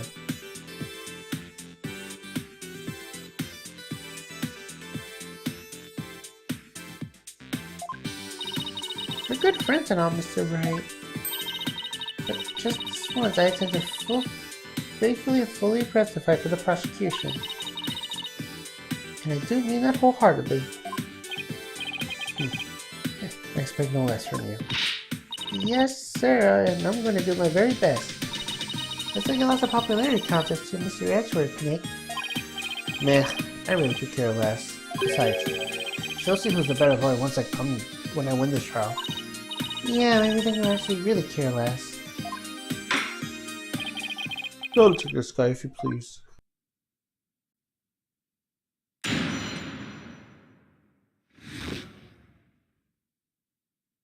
The murder weapon was a clock called the Timekeeper.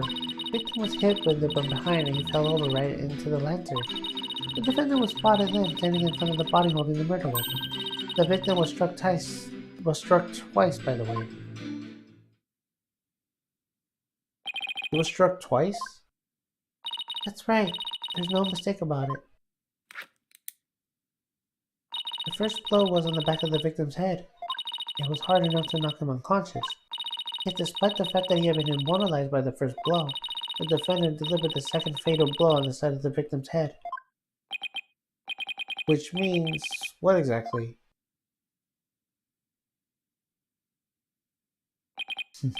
I figured it would blow right over your head. Let's put it this way. By striking the victim a second time, the defendant killed her last chance to escape from any criminal wrongdoing. You did? But how, Mr. Edgeworth? The defendant may have been fighting back because she was being attacked.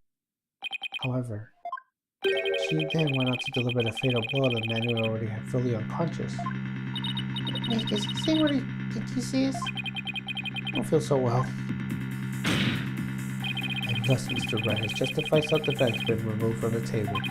The prosecuting intends to prove that the defendant killed the victim with murderous intent.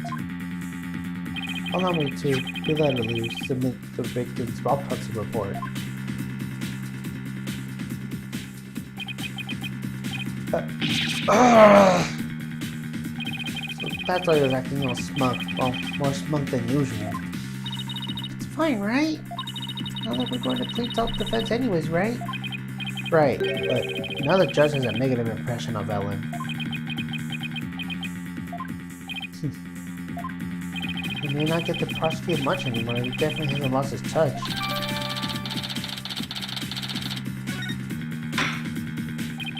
No, then, Mr. Wright, you may begin your cross-examination.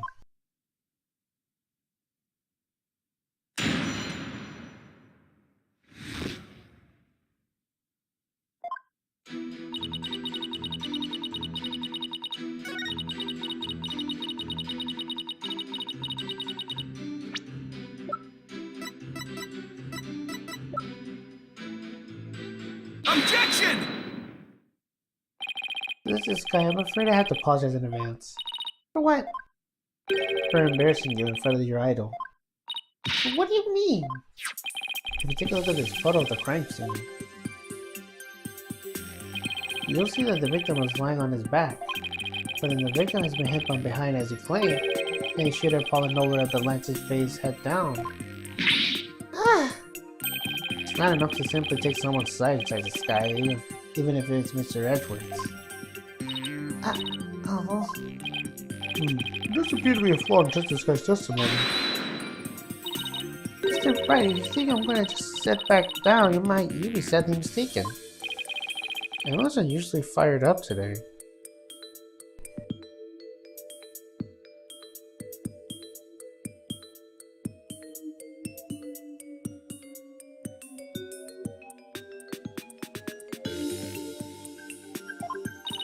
Don't forget, she's a part of her hero, Nick. If the still Sarah came to watch this trial, I want to do my absolute best too. Listen, Mr. Wright, it's entirely possible that the defendant moved the victim's body after he fell over. In that case, there wouldn't be any contradiction, right? Indeed. That was an excellent counter-argument, Detective. Count on me, sir. So, what do you have to say to that, Mr. Wright? Is it possible that the victim's body was moved after he fell on the lantern?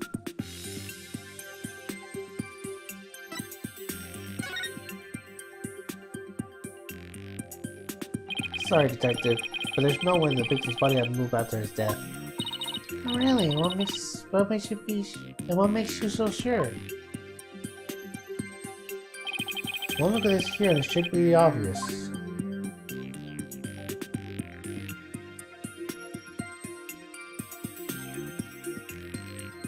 Take that!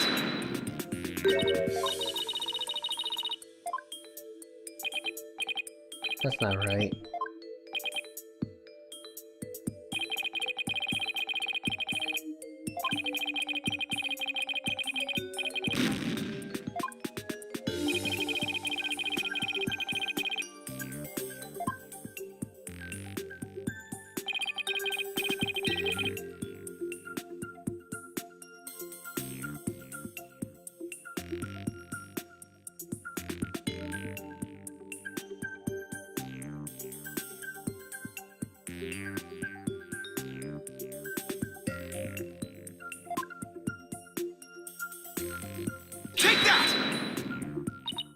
Those broken bits of the lantern?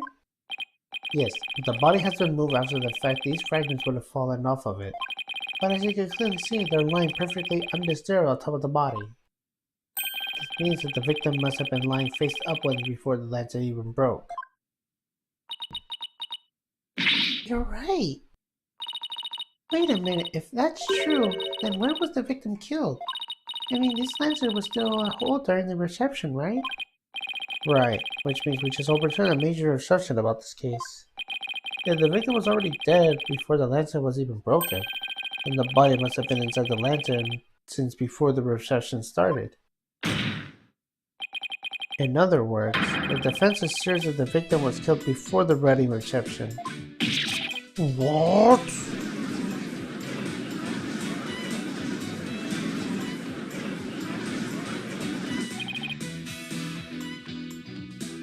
In short,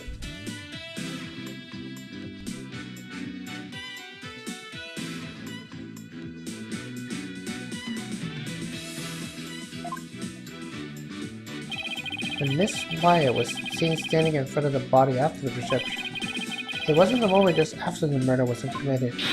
It was the moment she happened to discover the body, just as Miss Wyatt claimed. Ah! Objection! Whether the act was committed before or after the wedding reception is entirely inconsequential. After all, it was the defendant who prepared the reception hall in the event in question.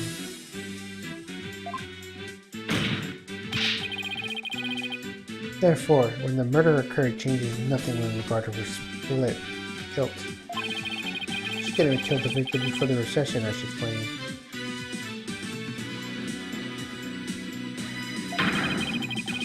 And then she tried to hide the body in the lantern after the event. Objection! Sorry, but that doesn't make any sense. I mean, where would the body have been hidden during the reception in your scenario? That's... Even you have to admit, Mr. Edgeworth, that this has opened up a new opportunity. Do explain, Mr. Wright. Well, if this boy didn't commit the crime in the reception hall, then that means someone, somewhere, put the victim's body into the lantern. I suppose that makes sense. The dead body couldn't have put itself in there. Exactly, Your Honor. In other words, if the murder actually occurred before the reception, it opens up the possibility what...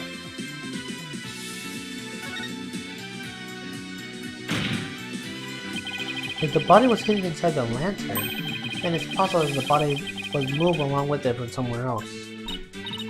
Oh, you're right. You can rub that mouth of yours all you want. Do you have any evidence to support what's coming out of it, Mr. Wright? Of course I do.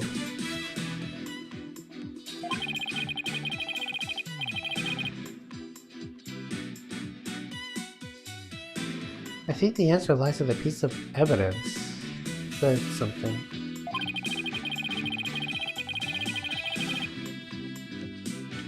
And that was left on the crime scene when pointed out that the victim was really killed. Very well, Mr. Wright. In that case, what proves that the lantern of the body was moved from somewhere else?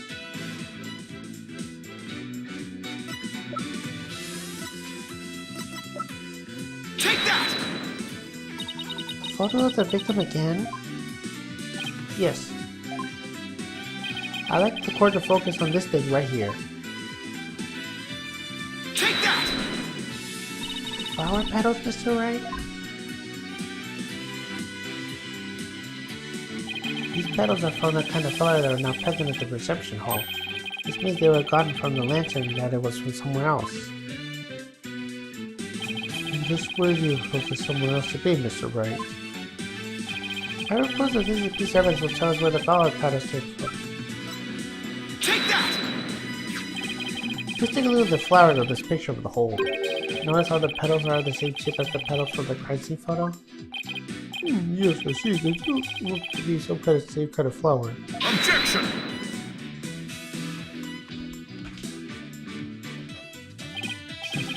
that really all you got? A flower is a flower is a flower. They're all the same. Work hard and call what you present compelling evidence. I'm afraid I couldn't disagree with you more, Mr. Edgeworth.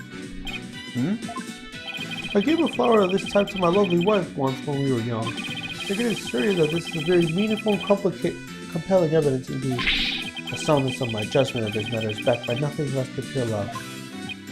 But, Your Honor, let it go, Mr. Edgeworth. It's clear you don't know much about flowers. It's not like you have anyone to actually give to any after all. Jesus Christ. You don't need to hit him. But maybe you should study up on them, just in case the opportunity presents itself. No! This from a man who only knows the names of 3 types of flowers. That's hardly relevant in the case at hand. The defense asserts that it's highly possible that the victim was killed in the hole. If the body then was placed in the lantern and moved to the reception hall for some reason.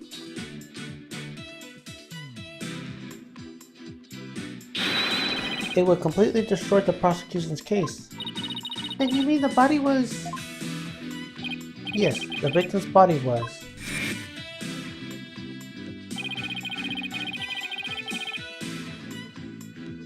inside the lantern during the beautiful wedding reception.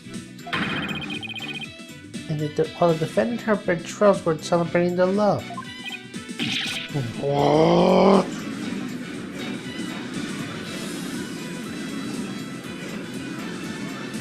Objection!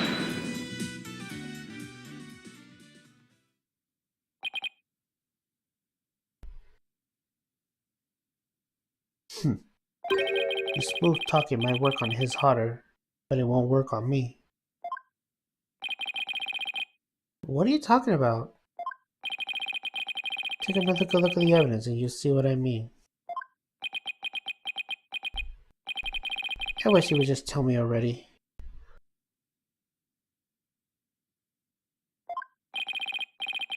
Take this guy, I'm sure you already figured out what I'm talking about, right? Correct? Of course, sir. Mr. Wright is the only one here who hasn't. Why don't you leave this to me, Mr. Edgeworth? Very well. Let us see what you can do. Detective Sky, please give your testimony to the court.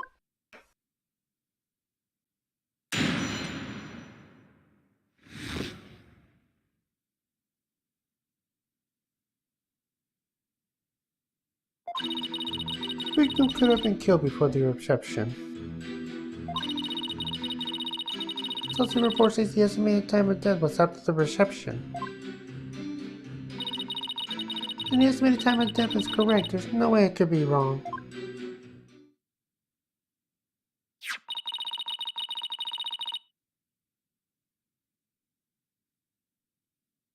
It's clear Mr. Bloomsbury was killed after the reception. And that completely contradicts your claim.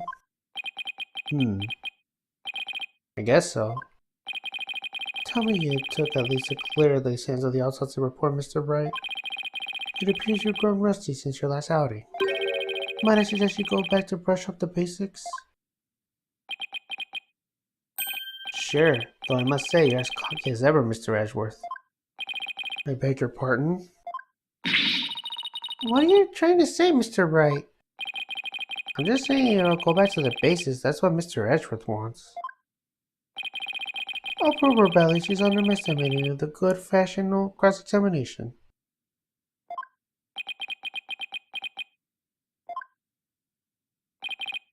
Very well.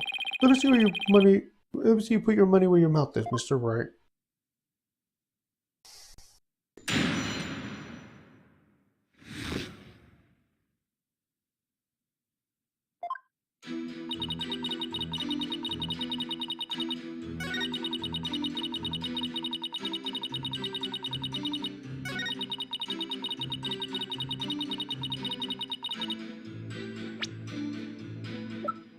Objection!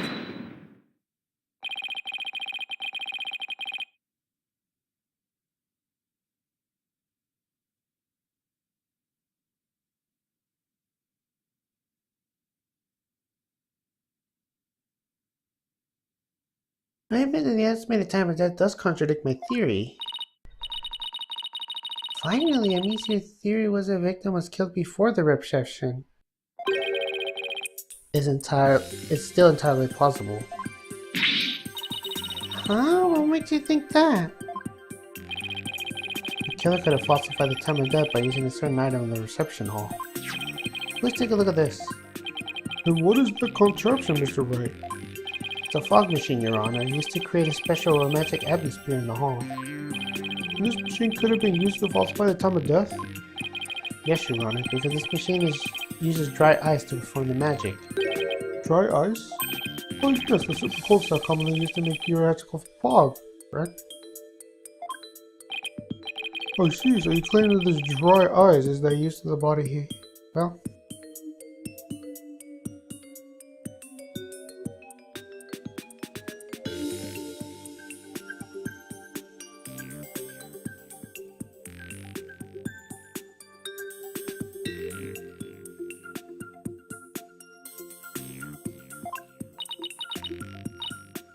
Oh.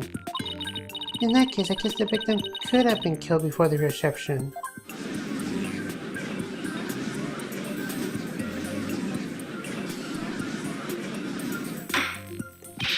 Order! Order in the court!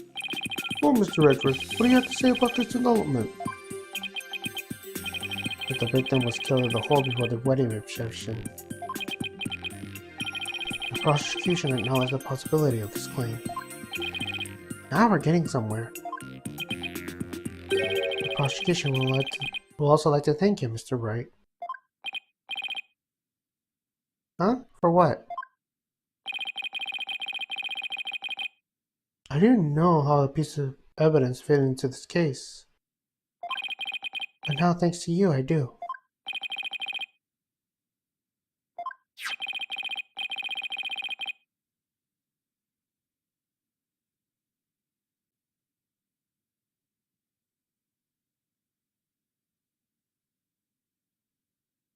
To get to the hole, one needs a key card like this one. And here, we have a record of those who enter the hole with such key cards.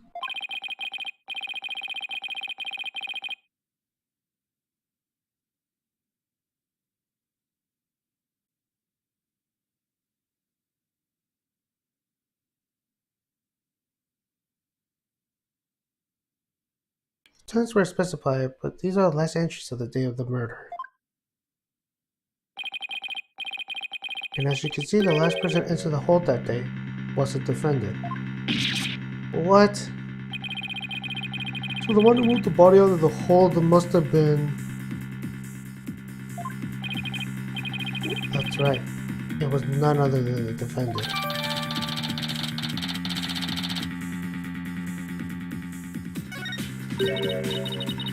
Hey Nick, take a look at this entry record. There are a couple other names in here besides Ellen. Hey, Wright. According to the entry record, Mr. Escher appears Nickety has also gone into the hole. Isn't it possible that he could have been the culprit? Objection! Sorry, but Mr. Nickety was escorting with a few of the guests at the time. I'm sure they're going to be happy to testify to that fact if you like. Think me cocky all you like, Mr. Wright, but the confidence is rarely misplaced. Nah. Now then, it's probably safe to assume that after killing the victim in the hole, the defendant moved the body of the hall in order to dispose of it completely. What do you mean by discreetly? The defendant volunteered to take care of the reception's cleanup personally.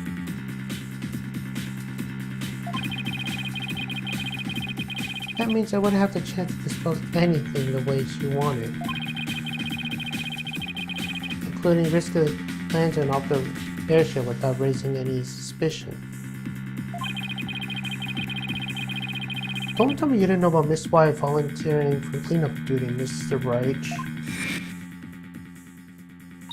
At my last task as a servant in the Sprocket household, I offered to take on the preparations and clean up at the reception banquet.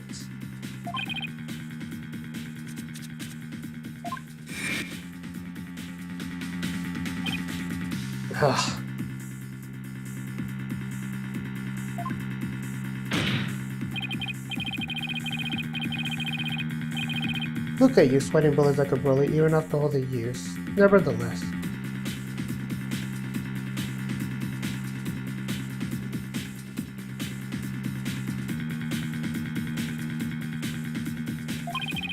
Thank you for providing that the only person who can kill the victim of the hold is Ellen Wyatt. Great job, Phoenix. Now we're back to square one.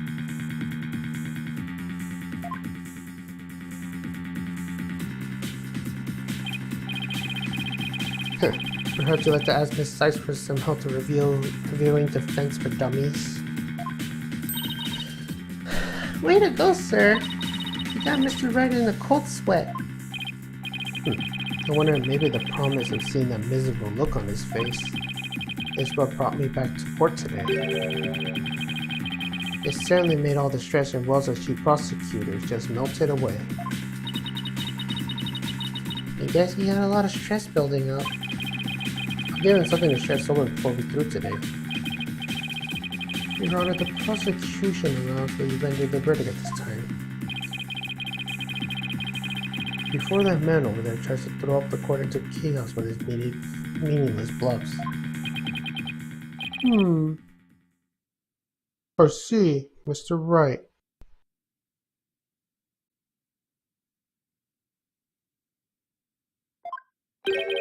Are there any less meaningful bluffs you'd like to present to this court? Why do you say this is be bluffing?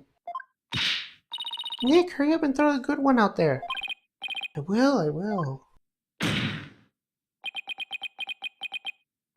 Well, alright then. Let's see. I got it. How do you know it was Miss White who used her keycard? After all, it turns out that somebody else used her card. It wouldn't mean Miss White didn't do it. Interesting. And are you able to prove this bluff to be true? I assure you, Your Honor.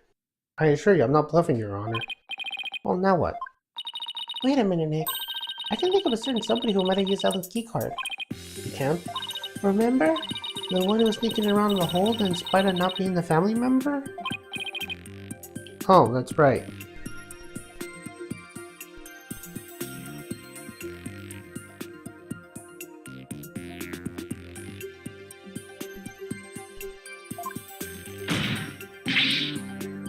Your Honor, the defense would like to call a certain witness to the stand. I need the testimony of this person who may enter the hold with Miss Y as his card. Take that! That's your witness? Are you saying that that numbskull was on the airship? He never breathed a word about that to me. It's not surprising because Mr. Nickety told him to keep quiet about it. But Mr. Butts himself admitted to me. He claimed to have found a way to sneak into the flying chapel hole to see Miss Wyatt. The photo he took and gave to me as proof. Then it was he who moved the lantern with the body inside to the reception hall?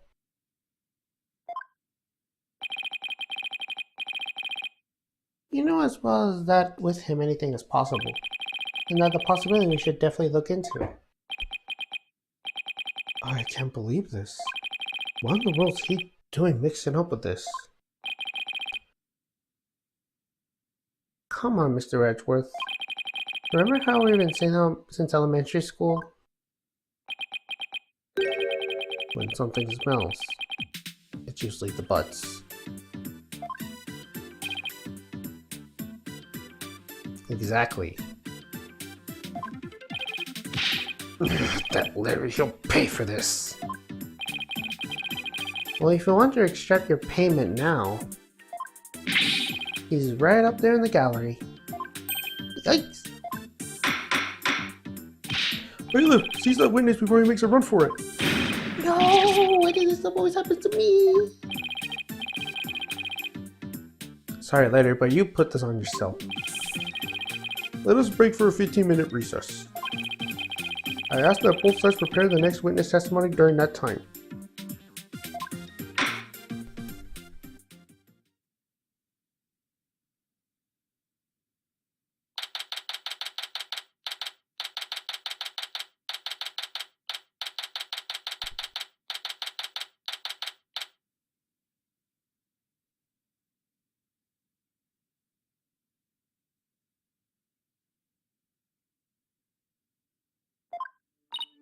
Wow, it's been a while since I had this much fun and excitement.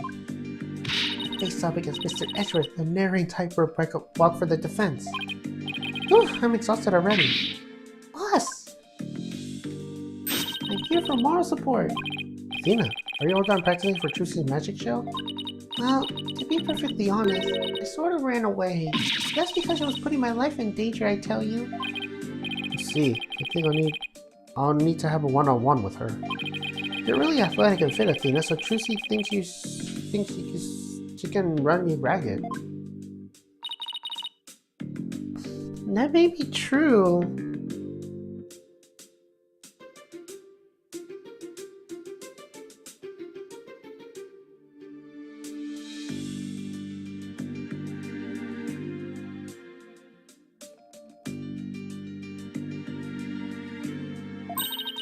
Which is why not even Trucy can keep up with me when I run at full speed.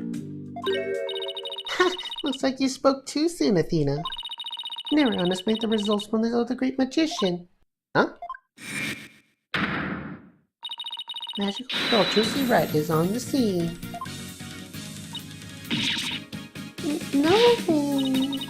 Now, Athena, it's time to practice human combination magic.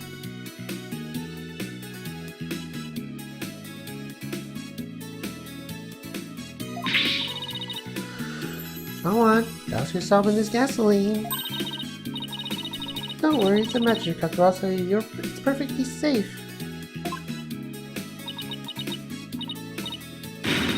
Run away! Hey, you're not getting out that easily.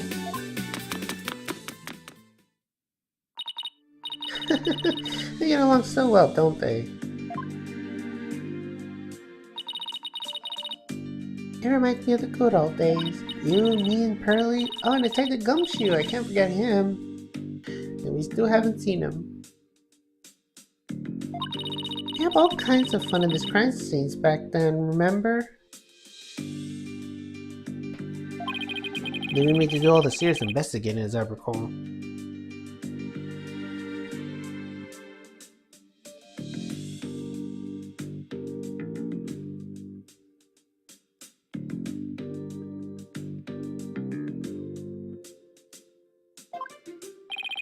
Oh, we'll be back in touch, Mr. Wright. Right, thank you.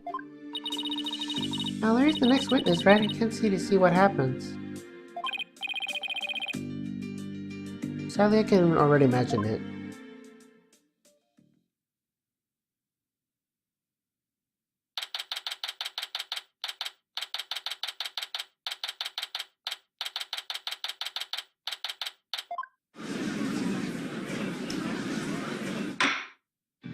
Court will not reconvene. Nick, Edgy, the two of you are gonna hang me out to dry, are you? No, not the both of us. Just Mr. Wright. Nick, how could you? I don't really think you did it, of course, but I gotta use whatever leads I can. Mr. Buzz, there's a possibility you moved the land so that it has a dead body on it. If you want to clear yourself of any suspicion, all you have to do is testify. No, then your testimony, please, witness.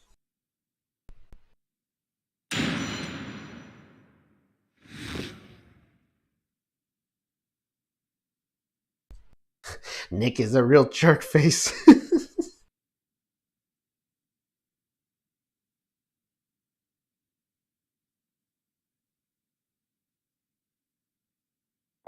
Nick, you big stinking jerk! How can you doubt your best bud? We've known each other since elementary school. Take this, pal. Our friendship's over.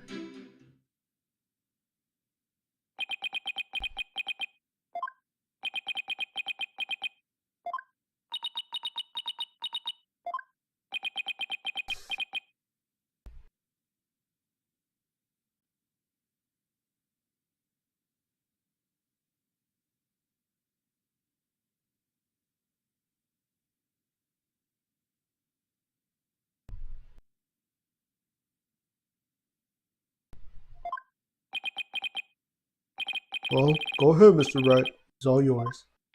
Why me? You're the one who called him in the stand, so he's your responsibility. Thanks, old chum. show a little respect? Even just a shred? You may cross-examine the witness, Mr. Wright. I would if there was any testimony to cross-examine.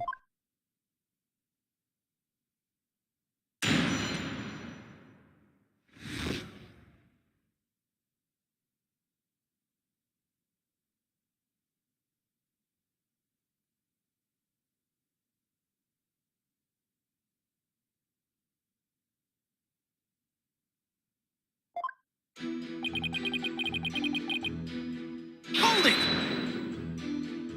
Come on, Larry. Can you please give me something real to work with? Only I don't know your tricks. If I say something careless, you're gonna shove some evidence to me with a loud objection and a super smug look on your face. Yeah, well, that is my job. And if I found guilty, how can you take responsibility for what you've done? Why should I take responsibility for just doing my job? You heartless jerk, don't you have any compassion for me?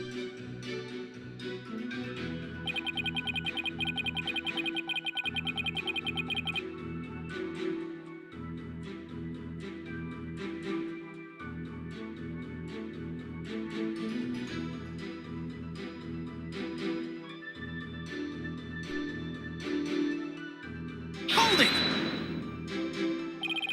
I'm sorry, Mr. Butts. If it wasn't Miss Y that answered the hole with the card, then you're the most likely suspect.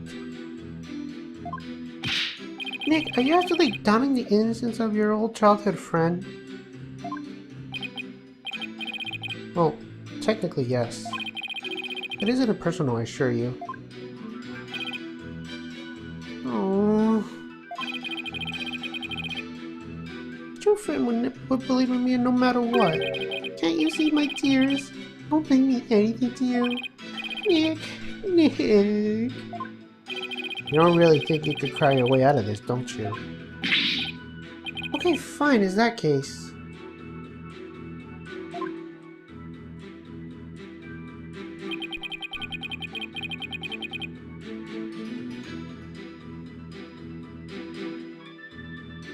Hold it! Larry, listen to me. Shut up! I'm not talking to you anymore. This is getting us nowhere. Come off it, Larry. If you don't quit fooling around and start testifying, Miss Wyatt will be found guilty. For real? If no new information comes out of this cross-examination, then yes, Mr. Rutz. For reals. Not that I would have a problem with that myself.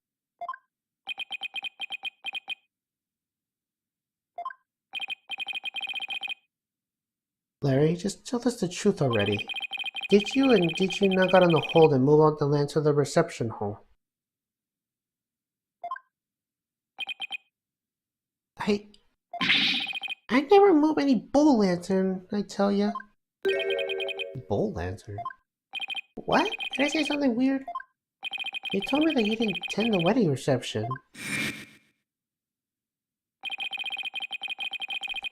Can you believe they told me only family and relatives could attend? You wouldn't even let me into the reception hall. Yeah, so what? Then it's odd. No one in this courtroom ever mentioned the sex of the lantern that was moved. So how do you know there was a bull lantern? You didn't have to actually go to the reception to know that. Anyone could see there's two Pega bulls by looking at the Flying Chapel's pamphlet. All I can tell right now is there's some sense of bull in the air in here. Please add that last statement to your testimony, Mr. Butts.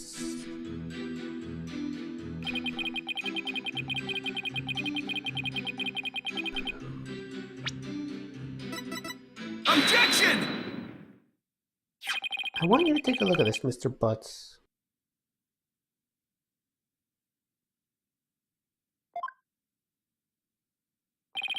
Because unfortunately for you, the pamphlet clearly shows a Pega cow and a Pega bull in their example diagram of the reception hall. Huh? Oh, but on that day, instead of putting the Pega cow and Pega bull out of the bride and groom, there are two male Pega bulls in display. Nah. Yet somehow, you knew there were two Pega bulls in that reception hall that day. There's only one way you know something like that, Larry. It was you who moved the Pega bull to the reception hall, wasn't it? No. Larry, you didn't. Mr. Butt, did you put the lantern containing the big spot to the reception hall? That's what it looks like. What?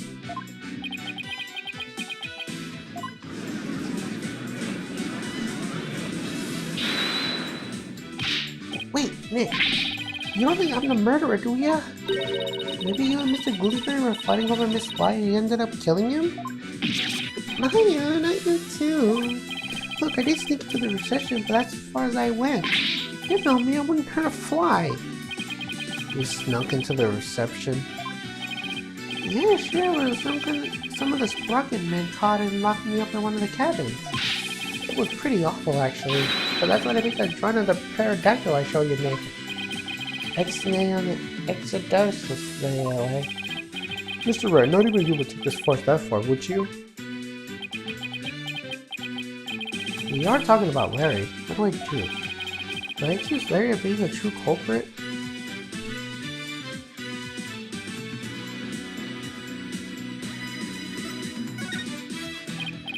No, you're right, Mr. Edger. Mr. Butt didn't have a reason to kill Mr. Gloomsbury. He might have an imaginary reason to kill Soren Sprocket's ship, but not Mr. Gloomsbury. Girl, you did steal Mr. Sprocket's bride and try to elopes with her. Just because I tried to steal somebody's bride doesn't make me a murderer. I believe you, Larry. I don't think you killed anybody either. And you never do anything like that. Nick, old buddy, old pal. I knew you'd come through for me. Funny that, considering your sworn testimony just now is that we've seen through. Mr. Buzz, it's time you tell us the court the whole truth, understand?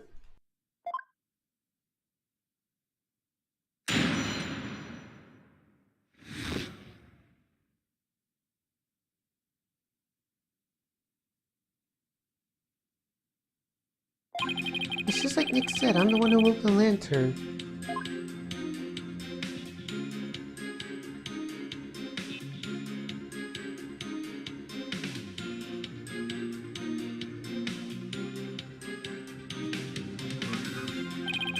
Poking around the reception hall before the main event and saw the lantern was broken. There was a note on it that said, exchanged with the one in the hold, Ellen. So I decided to do Ellie a favor. So you switched the lanterns before the reception, did you? So that means the victim really was killed before the reception.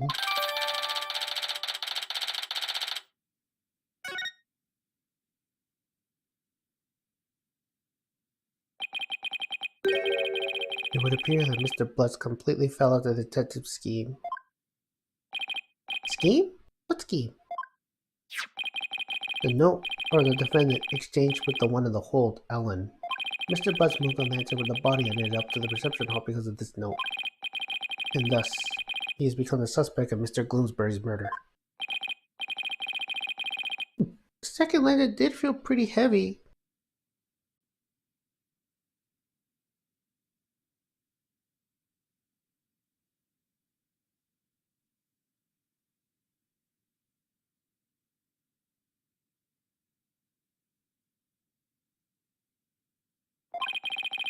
I never really thought there was a dead body in it. What's a note like that doing in a lantern in the first place? You got it all wrong, Mr. Ashford. I left that note for myself. Simply a reminder that I can't be very forgetful. Objection! What a sorry excuse, Miss Wyatt.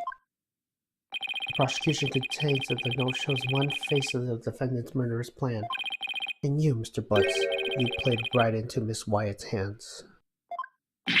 No, wait, Edgy, I don't believe it. Objection! Do you still really believe Miss Wyatt to be the culprit, Mr. Edgeworth?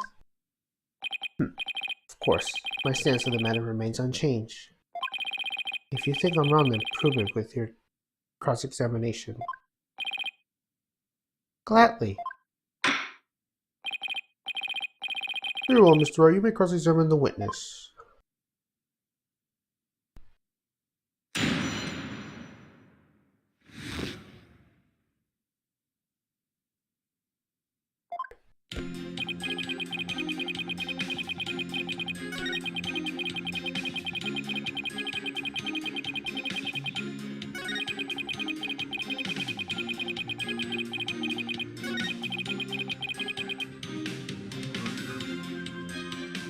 Hold it! Nobody saw you through the whole time while you were switching the lanterns? Nope, I didn't get caught. Not that time anyways. Not that time? Yeah. When I tried to sneak into the reception hall the first time,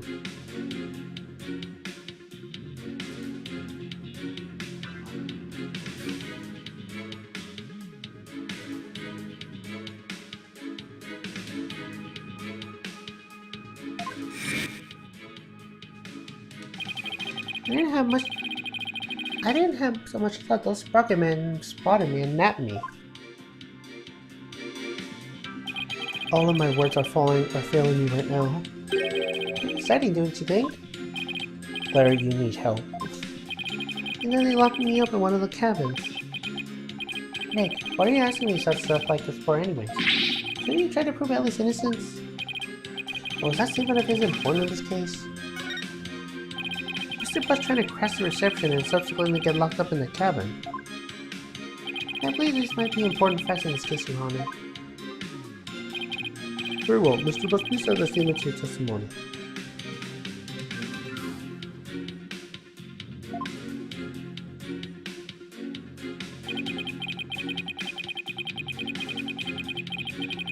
Hold it! So you got locked up. Then what happened? I broke out. I started looking for Ellie and wandered into the reception hall again. That's when I saw the broken lantern and replaced it. Even after they caught you and locked you up, you still went looking for Miss Wyatt? But hold on a minute. What is it, Nick? Maya, doesn't something seem weird to you? Larry is saying he replaced the lantern after he broke out of the cabin. That's right. Oh, wait. Huh? You're right. It doesn't make much sense, doesn't it?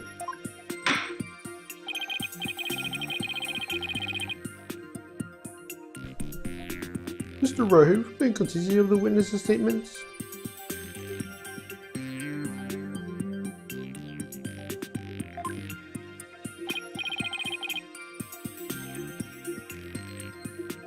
Yes, I believe so, Your Honor. Mr. Butt's movement said he broke out the lantern, but that contradicted with... Take that! Is that... Yes, it's a broken lantern, Your Honor. Mr. Butts, what you're saying doesn't make any sense at all. What? Why not? You swapped the lanterns before the reception hall began, right?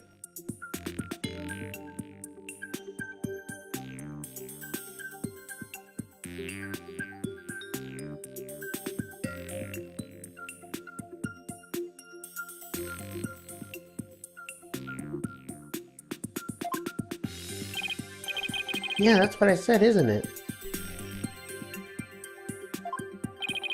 But you also just said that you swapped the lanterns.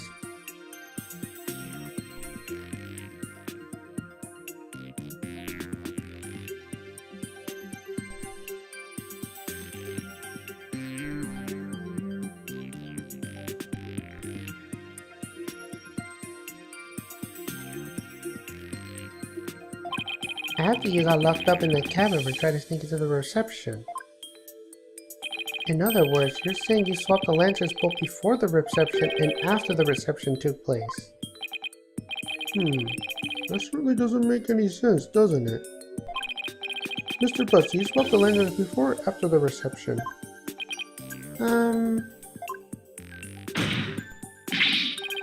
Which is it? Before or after? There's a world of difference between those two. Well, Mr. Butts? Because I expect guys like you to understand.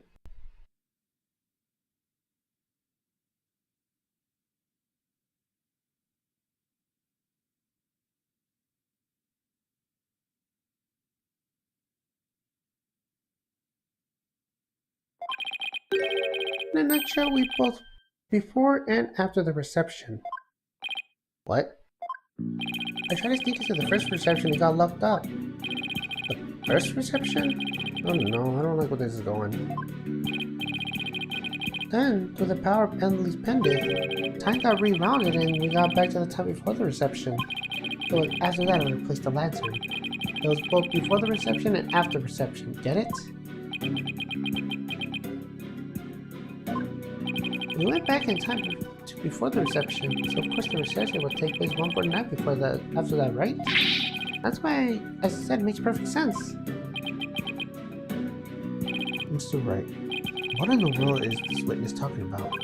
Has he developed some kind of intellectual element that I'm not aware of when I saw him last? Well... None of the Sprocket seems to remember the timescape, but I do. But Ellen remembers it too. I think the power of our love to each other make that miracle happen. Mr. Wright, I'm sorry, but could you please translate this man's gibberish so the rest of us can understand? But now I have to be the one to explain this whole tri-trouble thing? No, Nick, I know you can do it. So you don't have much choice, Nick. The heck with it, I can't lose any more of my dignity today anyways. The defendant, Miss Ellen Wyatt, has told the defense the following strange story. She said that after the reception ended, she was attacked by Mr. Gloomsbury. He claimed that as she is being assaulted, to make a wish in the pendant.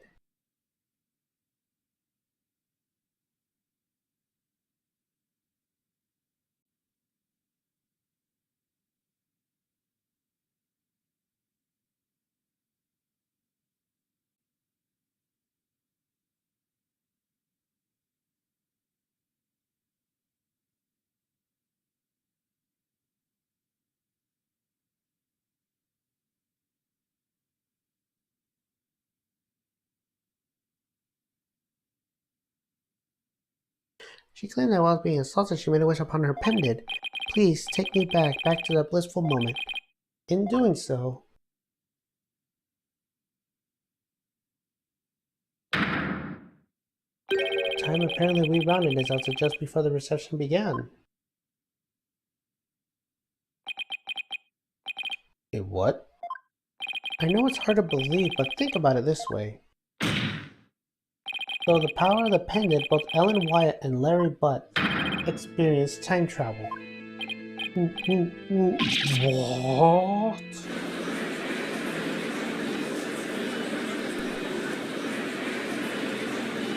Objection!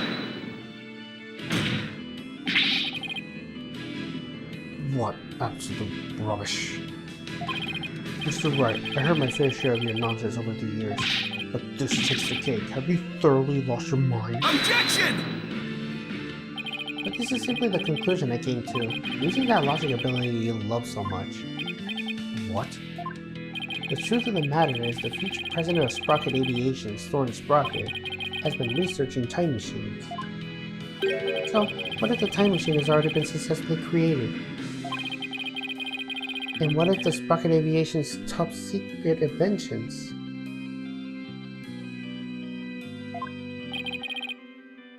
A time machine?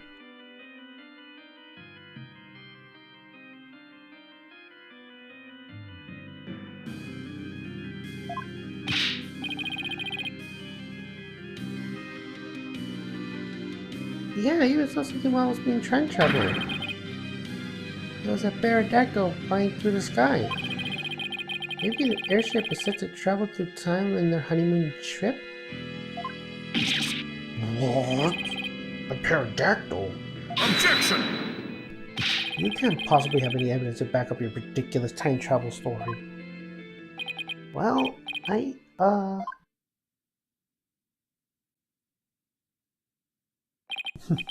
as I thought.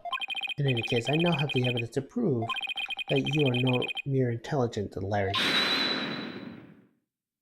Not so fast now, Reggie. I'm not the same old Larry you used to know. Oh. You want evidence? I got your evidence right here. This is the photo I secretly took of the first reception. What? What?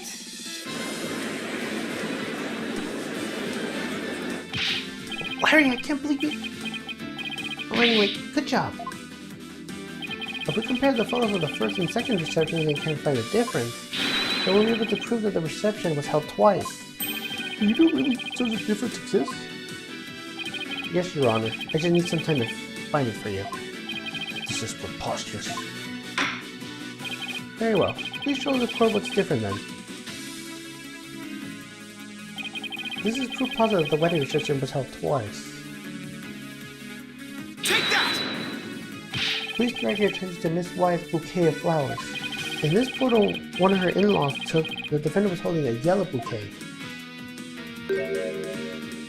And in this photo Mr. Butts took, she is holding a red bouquet. You're right. That's Impossible. What does this mean? It means that the defendant really did experience two wedding receptions. And she did that when she traveled back through time. What?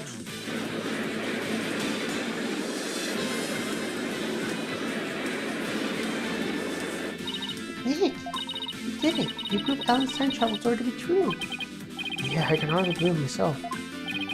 It's just as Alan said, the reception was held twice. It turned every associate we based this trial upside down. Objection!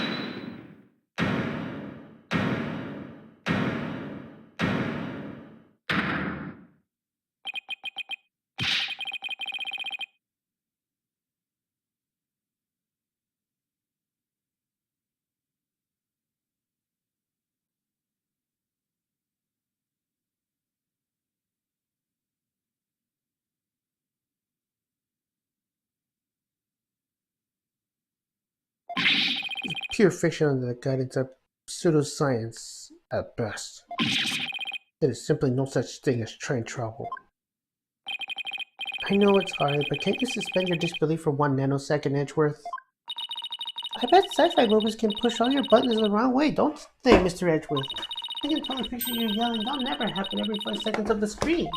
Maybe you should stay away from movie dates altogether. That's neither here or there. This is real life we're talking about. But the proof is clearly shown in the 2 photographs. That's right, Mr. Edgeworth, no matter how unacceptable... Fine. I'll entertain your absurd delusion, if only to demolish it before your very eyes. What? Let's start with this then, shall we? There's one thing your time travel theory fails to explain. And that is the memories of the other guests there. The defendant and Larry clearly remember their reception occurring twice. But no member of the Sprocket family has ever mentioned such a thing. That's because it... Objection! I'm not done, you bird brain. Bird brain? As I was saying, the entire family has been sworn to secrecy. And why hasn't they sworn a woman who was married to the family in secrecy too?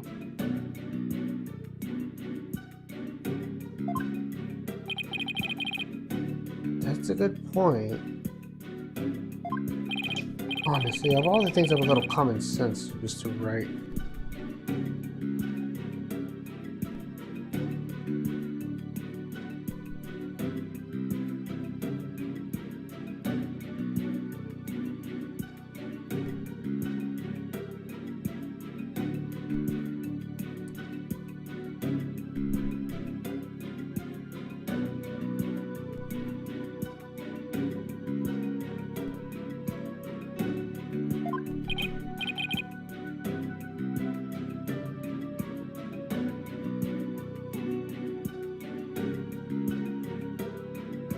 Even still, how do we know that the trip through time did not really occur?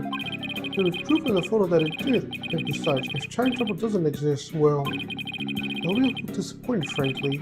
I was hoping to go back to the days of my youth. You mustn't allow yourself to be taken by Mr. Wright's integral taste, Your Honor. I read about it in various literature, you see. And they all say that time travel is not logically feasible.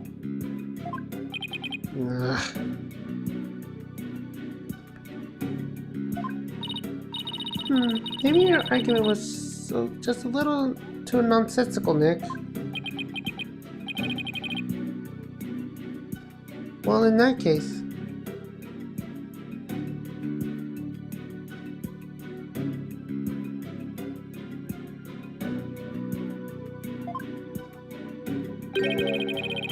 why don't we put common sense to the test? Excuse me? The wedding reception was held twice. The photos are proof of that. But it wasn't because of time travel. It's simply because the reception had actually been held twice. Isn't that the most reasonable way to interpret the situation? Will you care to elaborate, Mr. Wright? If time travel doesn't exist, then there's only one way to make sense of what happened. Somebody must have orchestrated this strange phenomenon, and that somebody is...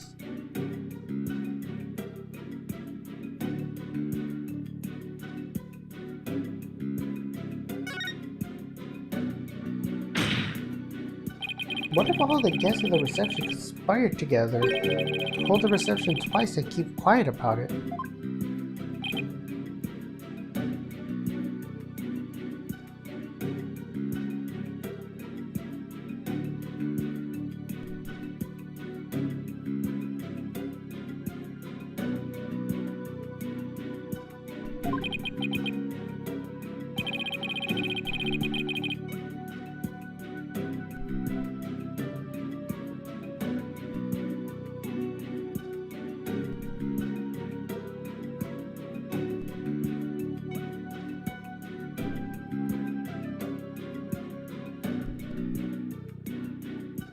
And what purpose did they conspire to do such a thing?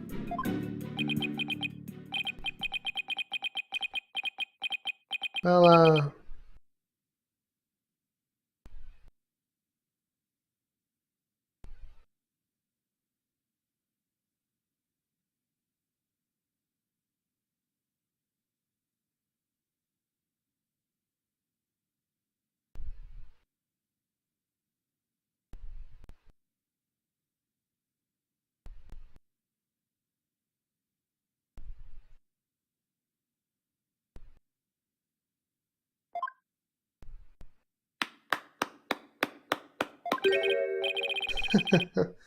a brilliant deduction defense. I can tell that you're not a renowned lawyer for nothing. I must say I underestimated you. How so, Mr. Niggity? You have managed to name every event precisely as they happened. You have revealed it all to the light of day. That means it was us. We orchestrated the whole thing. Yes, the reception was held twice. And not because of time travel, no. We simply held it a second time. What? Why? Why would you do such a thing?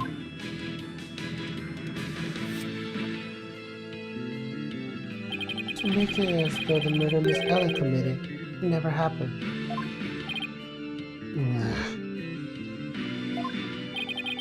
Master Soren figured that if Miss Ellen, who killed Bloomsbury after the first reception, experienced the reception one more time, she would think it's all a dream.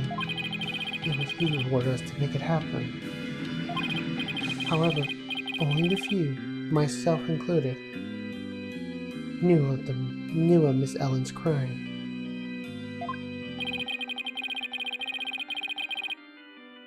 Are you saying most of the guests attended 2 receptions without knowing why? Indeed, they knew no reason. Master Soren to do it, and so they did. That is the Sprocket Boy.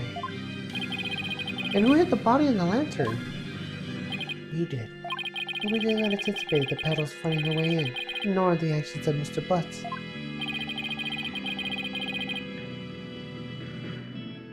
And that's how you intended to cover the whole situation up?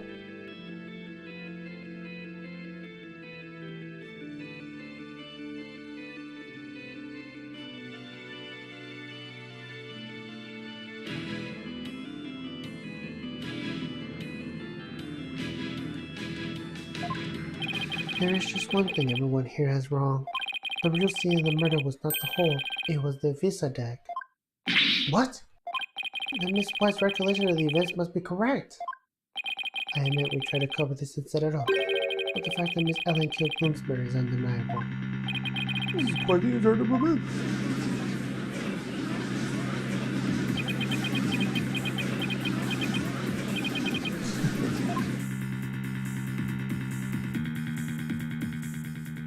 And so it appears we are arrived at the truth at last.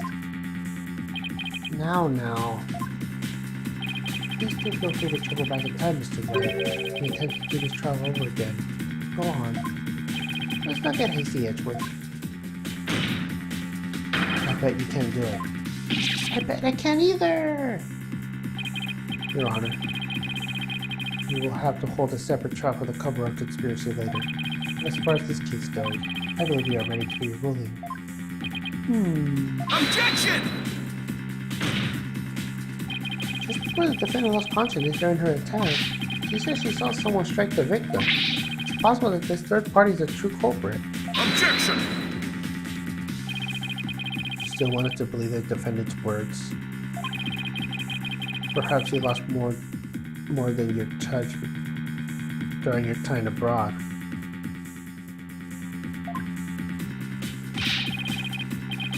This third person nonsense is nothing but rubbish and you know it. Objection! But by the same token, how can we trust those words as conspired and lie a fool this court along?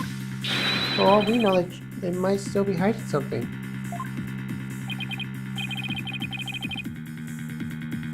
You don't know when to quit, do you?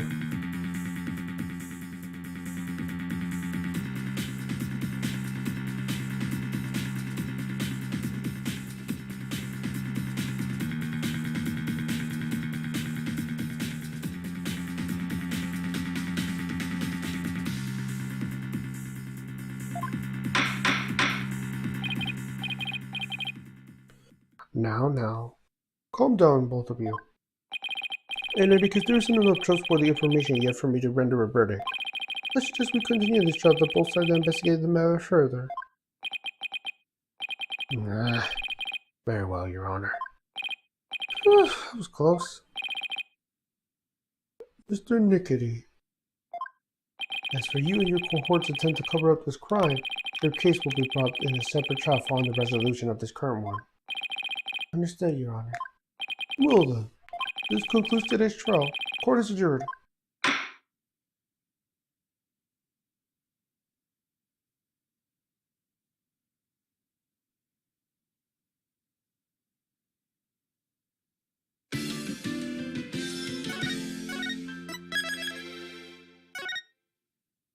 Alright, and that's gonna be it.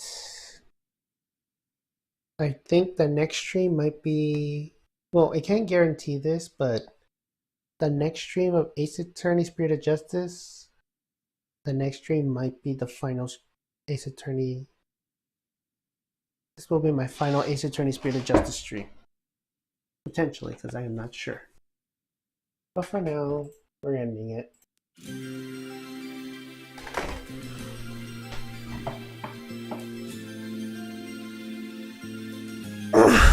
There will be no raid target as I am pretty tired. So for now, thank you guys for watching. I'll see you guys on the next one. Bye.